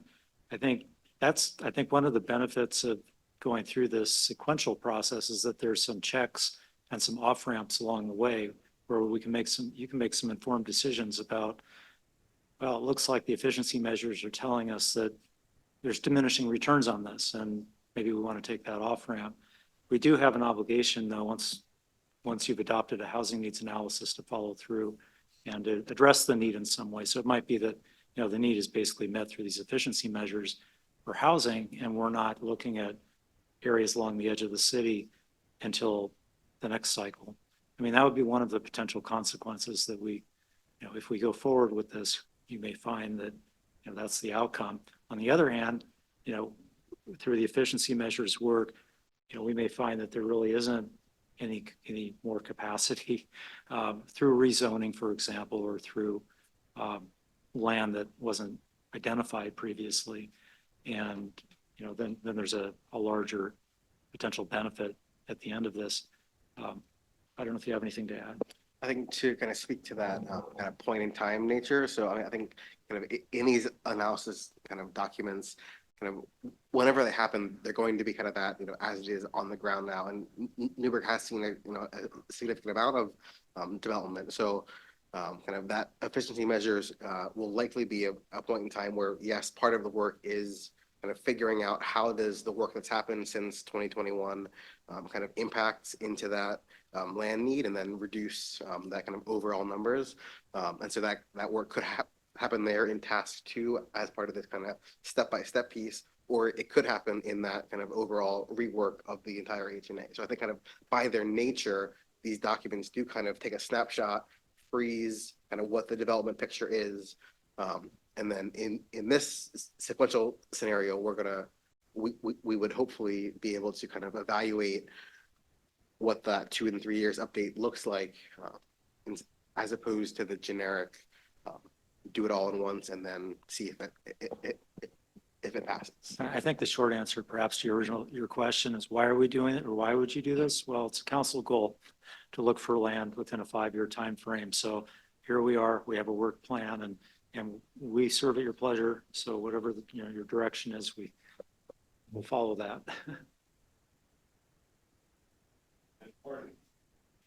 I hate to use the word political, but there is a political dimension to this that we perhaps should also weigh. Unusually, at the moment, the governor's office is leaning on DLCD to try to make them play nicer with cities in order to create more housing because of her housing goals. And I'm not saying I know what the right thing is to do, because I am no planner. I've not done 1 hour of study in planning. But I do know that thumb on the head of that agency may not be there in 5 or 6 years. So maybe that's something to weigh up in the calculus. I don't even know. Thank you. Well, I think we do need to move forward with this, but I have the same concern, Mayor, as you, in that if we move forward, can we decide how much density we want, or is that strictly just coming from Salem? Because I don't want to have any more density than what we already have. I mean, I still hate these postage stamp sized lots with, you reach out and you can touch the house next to you. So I'd rather have less density. Oh, yeah, Councilor McBride, I don't see us, just crystal ball, I don't see us pulling back on density. On the other hand, I think there's room in this process, and considering the dimension that city manager was referring to, I think we present a reasonable, plausible case for how we think the remaining vacant and redevelopable lands in the city can be used. I think that there's going to be deference to the city in evaluating its land and what it's capable of. There will be input into that process from a variety of stakeholders, and there will be pushing and pulling, and you'll witness that as we go forward. Ultimately, you're the deciders, and the reviewing agency, as city manager said, is looking to produce housing.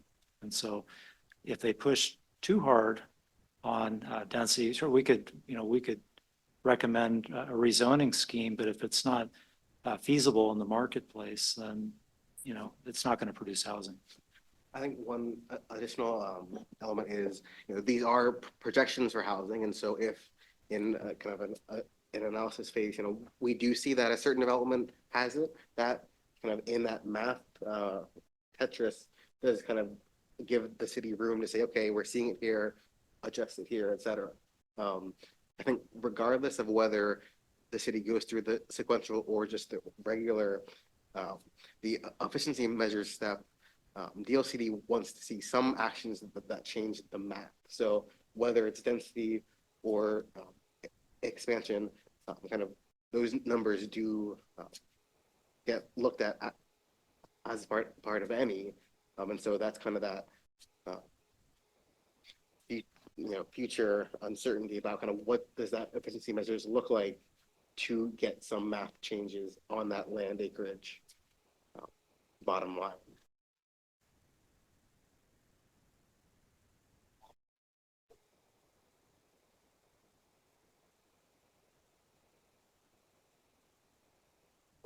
If I'm understanding right, the going forward and doing the next analysis really is something we need to do in order to do our plan. Whether that plan says not now, we'll wait till 2030 or not. At this point, it feels like these numbers are old, that's the nature of them. Until we do the efficiency analysis and look at what it will impact, it seems like that information is going to be really useful to us in making the decision that you're talking about. Like, well, do we wait or not? Right now, until you do that work, I don't know the impact of bringing in this land. So seems like that's a good thing to do next. Yeah. So one potential consequence of waiting would be that enough of the remaining vacant land is built out at a much higher density than how the city has historically developed. And then that becomes the new baseline. That becomes the metric by which everything else, including efficiency measures, are measured. And I'm not saying that that's good or bad. I'm just saying that that's a potential consequence of waiting. So it's something that you might consider. I think the outcome of these documents, while the density is an element that goes into that calculation, the HNA and the EOA and PSP kind of are taking population projections and then using that density to generate that land need. So, at the base level, kind of this document sets that number of how many people could be housed, and then all the other pieces are kind of projections and those efficiency measures to see how they're housed. I think Scott is that, but to a certain extent, this kind of sets the baseline of kind of that, who's going to be here, how do we house them, and then we as the city are using projections, using rezoning, expansion to fit that number of bodies.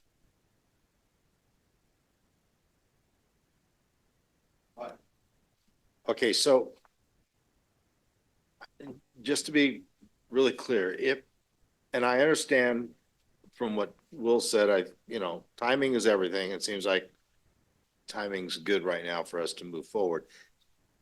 But if we do move forward, do we have the ability, or is it because we've gone over this 25,000 population here in Newberg, do we not have the ability to go, I only want 13 houses, per acre or whatever, to have a less density? Do we, or do we not have that ability to do that at some point along this process? Or are we just kind of screwed because of what Salem is saying? If I may, I think, so one way to think about this is that, there's macroeconomics and microeconomics. Micro would be on the subdivision level, individual projects. Macro is sort of what's happening in the urban growth map, or maybe even in the region. We're somewhere in the middle. And so when we think about like density assumptions, this is all aggregated across the entire city or the entire urban growth boundary. There are areas, I'm sure, that are zoned for higher densities today than the market would be able to achieve.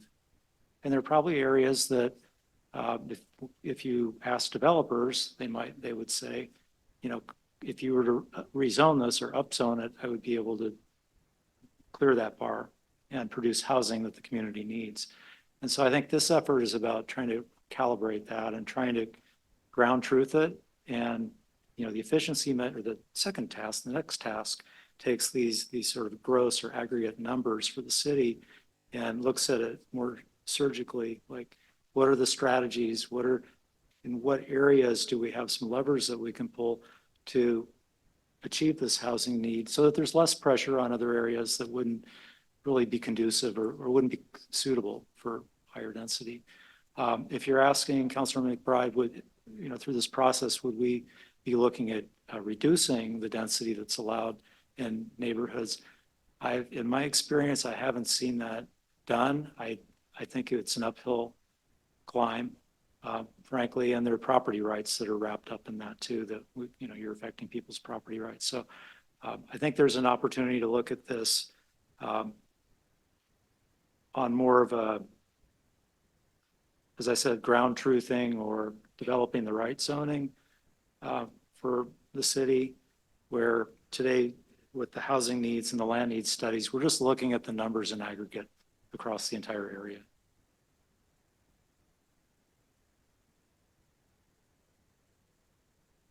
So just a final question.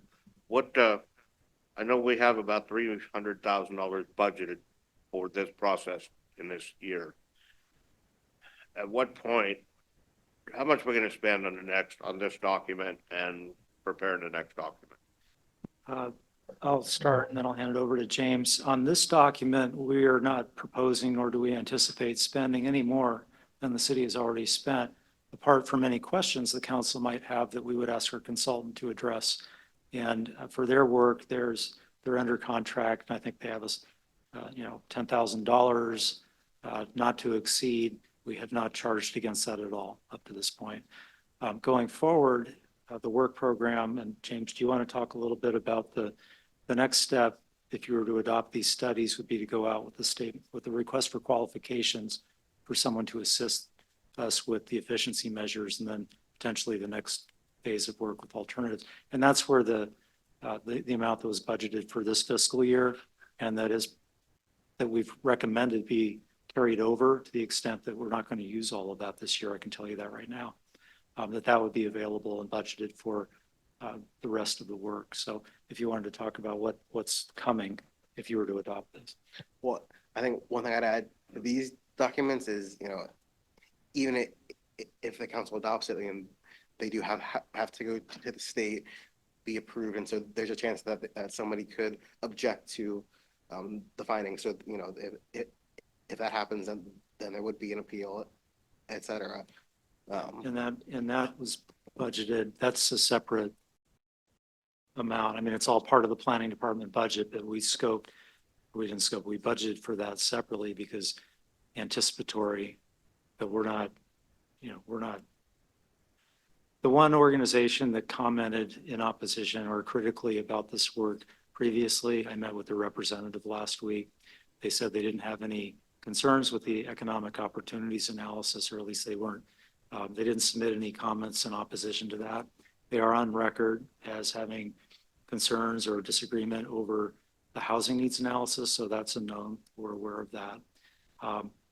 And if this were appealed, we would address that in the most efficient and responsible way that we can. And then as far as next steps go, I mean, I'm not sure how, you know, crystal ball I could be about those costs, but I think what we've kind of internally as staff discussed and kind of how we framed it for the proposed work plan that what was approved by the state was kind of setting up a pre-scoping for that next step before even beginning it. So kind of theoretically, you know, while that is working, while these documents could be working their way through the state, any objections, DLCD approval, council could be considering that what the scope of that next step is kind of within that sequential framework of thinking about scope with an end to task 2, as opposed to doing task 2 and task 3, and then finding out if there's the end. So I think kind of that's the next steps for you all to consider, and within that framework of step by step.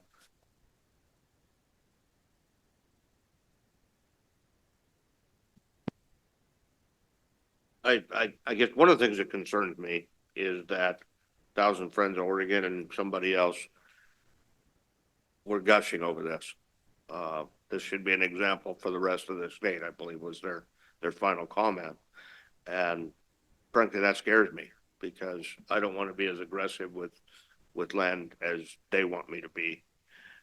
Is there a possibility that we could modify some of those densities required to something that's a little less than what they have in this document? I think kind of in the picture of kind of how the process works out, adopting these, again, kind of sets that number of how many people we need to house, and the acreage projections are based on those density. But in that efficiency measure, either being technical advisory committees or citizen committees, it takes a look at that bottom line number of people to house, considers the assumptions made, thinks about what the city can do. So either implement lower, implement them in different areas. And then that gets proposed to the state as, here's what we think we can do, implementing some of these densities, implementing some other steps. And then with that things that we think we can do, here's the amount we believe that we need, that we still need. But so kind of that first half of, whatever ad hoc committees or the council evaluating kind of how these projections get implemented, then get sent forward and balanced with that remaining need. So it could be if the council finds out, figures out a way to address the need within the city, then, there could be none, or, some increment of that would still require land. So I think a lot of the meat of these decisions and deliberation is yet to come once this baseline is set of how many people we need, if that makes sense. Yeah, and I think that the numbers of acres and the density levels that those are predicated on were from our comprehensive plan, I believe. So if they were, and we can certainly drill into that and, look at that before your next hearing. If they've made some policy judgments or decisions that are implicit to this report that are different than our comprehensive plan, then you should know about that. We should know about that. And that might change your thought process on this. So I think that's right, because what James is saying is true, that this is establishing the inputs, the population, the employment, the land. Those are all, the existing land. Land's not growing. It's what we have, and we're using it up as time goes by. So if those inputs are not, correct or not based on our comp plan, then I would not recommend moving forward with this. So if that's a concern that you have, Mayor, we can check in with our consultant on that as well. I think one additional thought is, as we entered this sequential process, this PSU, who the state uses to do the population projections, did release an updated one. And so kind of this sequential process is kind of locking in this work with the previous. The new projection indicated a slight increase in population. So, I mean, there's kind of those factors as well of, while our projections might change, population and kind of those big inputs are also changing as time goes on. It's a moving target.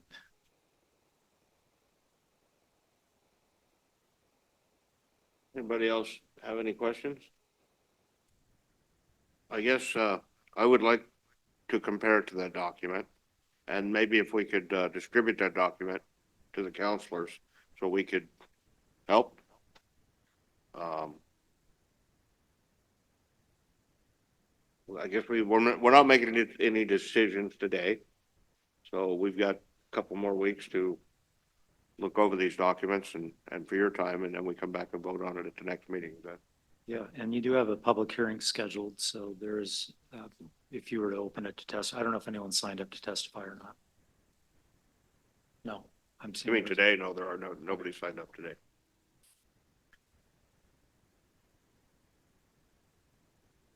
We do have a motion. We are making a decision to ask for a second reading. Is that right? Or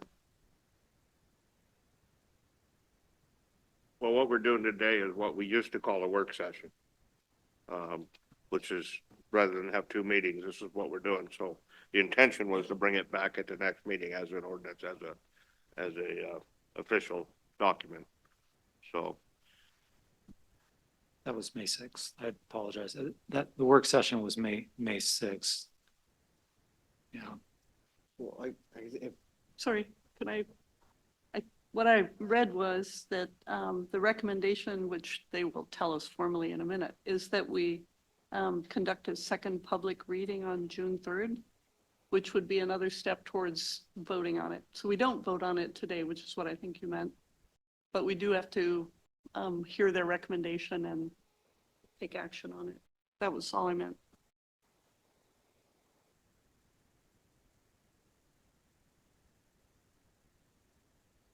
oh,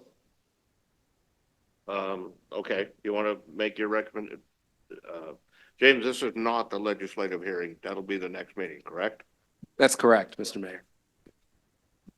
So, And so your council is welcome to receive a recommendation from staff and even just make a motion to direct staff to bring this ordinance back for the legislative hearing and the procedures we're used to seeing at the June 3rd meeting. But there's no, my understanding from James and Scott is that it's not the recommendation to adopt the ordinance today, but it would be to conduct the hearing at the June 3rd meeting. Yeah. well, I guess it sounds like if the motion that gets made is to waive the second reading, our recommendation would be to abstain from that motion. So I guess that was our. Yeah, so what, if I may, Mayor, what I'm hearing is that the council perhaps has questions about the technical basis for the densities that are in the report, in the housing needs analysis.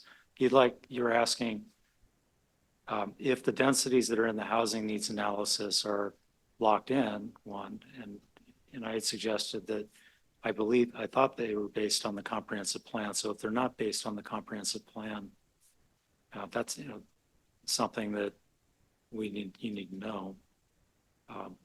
But the comprehensive plan is not before you. So if there were changes that you wanted to make to the comp plan, that's a different proposal, different package.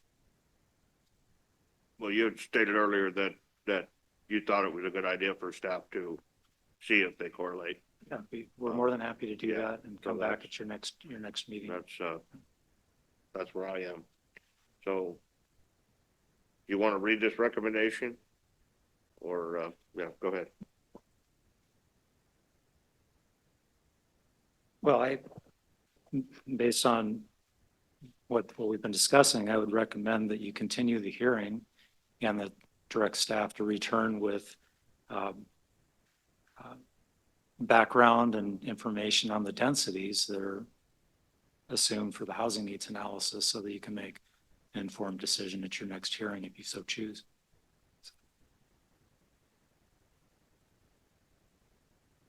All right. I'm looking at what's on here. We keep talking about all three documents. Are they, I guess I'm confused.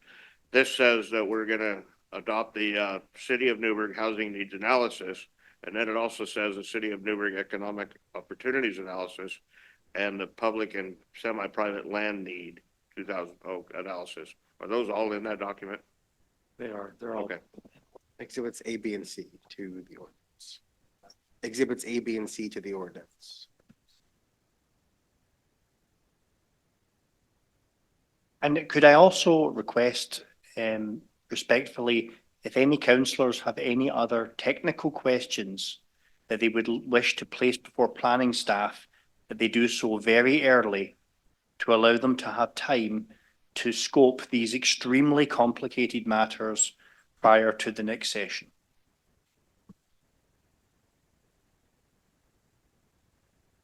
All right, thank you very much. So that's the end of the business that we had. Does anybody else have anything they want to bring up today? Molly? Yeah, if I formally have to make an announcement, which I sent an email to you all, that I will be leaving Newberg and therefore leaving council. So I wanted to thank you all for the experience and thanks staff for putting up, especially James, for putting up with the sense of humor that pops out regardless. Anyway, it's been awesome, but family calls, so we're on the move to Hillsborough. And no, Corey, I am not going to be on the budget committee in Hillsborough. That's it.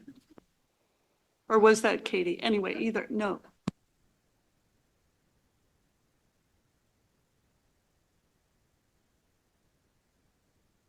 Well, that's a good, first of all, I'd like to say, Molly, we're gonna miss you. You've been a wonderful counselor. We have from time to time had discussions and, I've enjoyed every bit of it. And, seriously, we are gonna miss you. It looks like our city manager has something for you. So at this point, I guess we need to discuss her replacement. Rachel, I guess all we need to do is let you know that we need to announce the opening. I know there's some applicants from the last go round who should be contacted and reconsidered. And, there's no other action we need to take, is there? So staff would like to request that you consider a couple of different options, and we'd like to bring an RCA before you with some motions on how we proceed with this, especially with the upcoming election season, because this position is up for election this year as well. And we were going to ask to bring that to you on June 17th, as I will be gone on June 3rd. If you'd like us to proceed sooner, we can look into that for sure, but. I'm sorry, what is it that? There are a couple different ways that we can handle the vacancy. And I have an RCA prepared with all of those different options for council.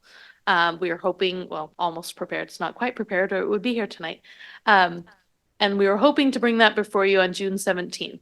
Because there's an election this year, you'll need to make a decision. By the time we did an open period, evaluated all the applicants, they would be on council for a matter of a couple of months, and that's a lot of training and work for a couple of months unless that person happened to be elected too. So we want you to consider whether or not we want to move forward right now. Or if we're going to have a vacancy for a matter of months.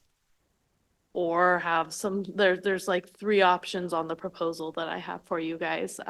Or we can think of others as well. But I wanted to bring all the implications of this to you guys for your attention, because appointing someone right now with all the steps we need to go through would mean that they wouldn't be appointed until end of, or, July, August. It would take a little while. And then they wouldn't be on council very long unless they happen to be elected this year as well. So.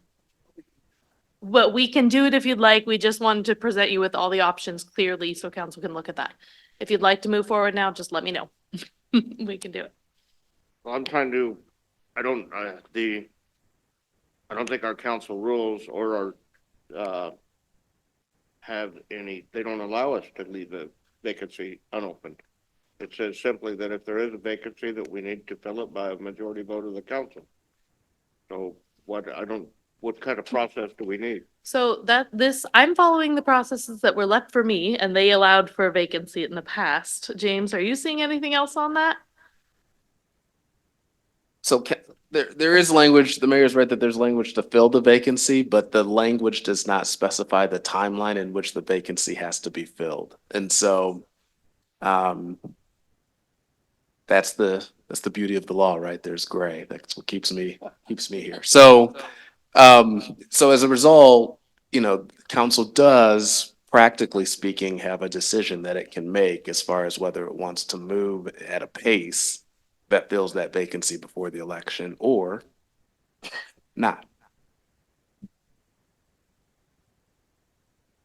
Go ahead, Mike.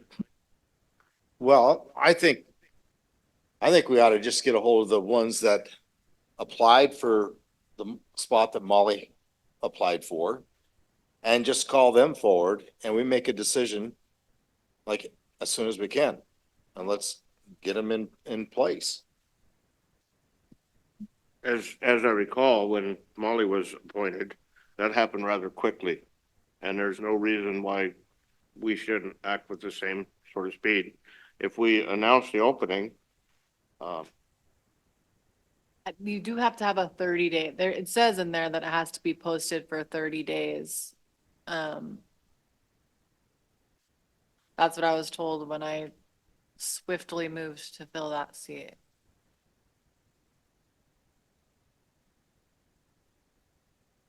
So these are the types of questions that we're hoping to look into for you, because there are a lot of nuances like this, noticing requirements, making sure we have an application available.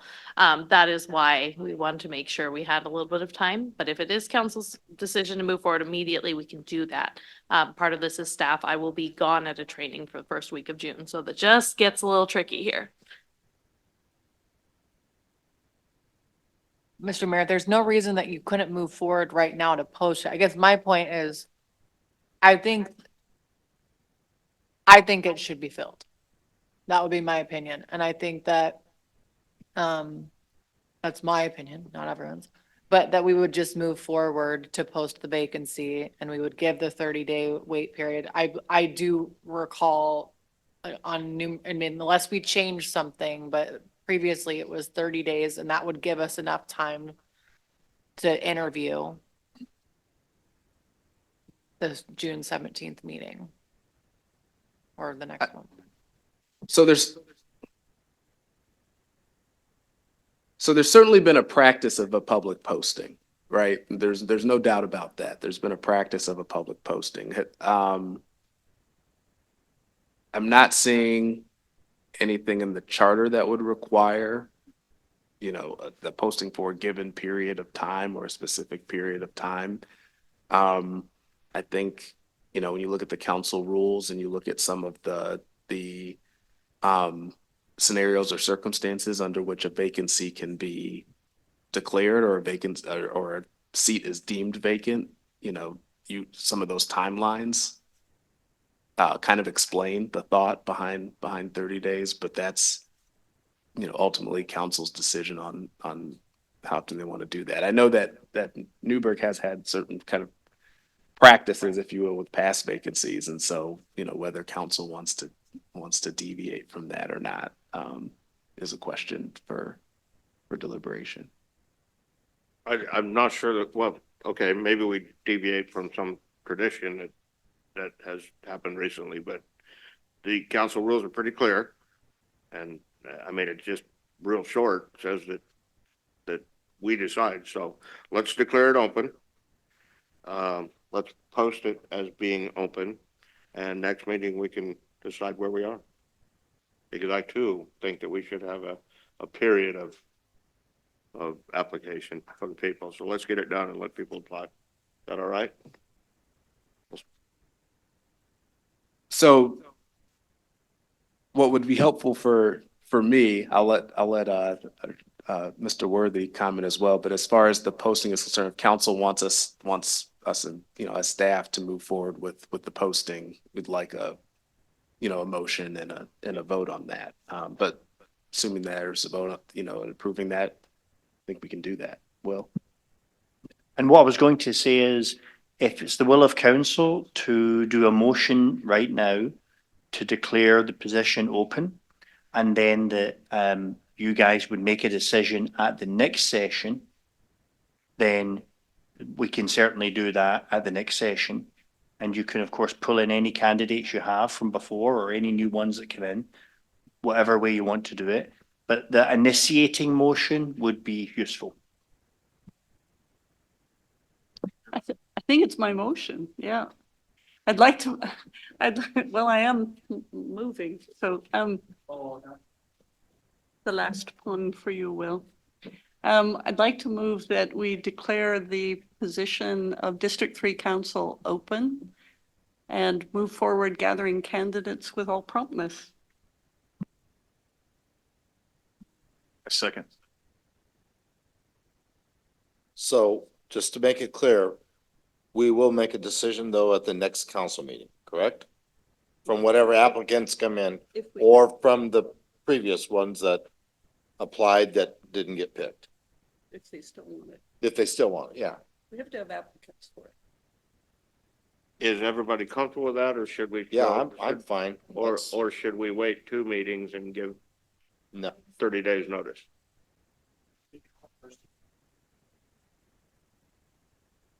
Well, what is it that we're asking you to do, other than post on the internet that it's open? So as they come in, if we're going to have to check their location where they live, we're going to have to make sure they understand what they're doing, because you often get people that apply that they may not necessarily know what they're applying for. And so there are some staff steps. Now we've got, how many weeks are there? Because it's variable. How many weeks are there to the next council session? Is it specifically 2 right now? Okay, so that's fast, right? And she's going to be out. However, as usual, we'll make it happen. All right, so shall we make it 2 months or make it 2 meetings? I think that's reasonable. All right, Molly, would you like to restate your motion? I don't have another joke. I can't do it. No. I'd like to move that we open District 3 Council and get candidates in and make a decision. When would that be? June 17th? Would you want to second that? Second. All right, it's been moved and second that we post it, and we will pick a winner on June the 17th. Is there any discussion? All in favor signify by saying aye. Aye. Aye. All opposed, same sign. There we go. Just one last comment. It'll be easiest on staff if an applicant actually has some experience in city committees or something, if they're not starting from scratch.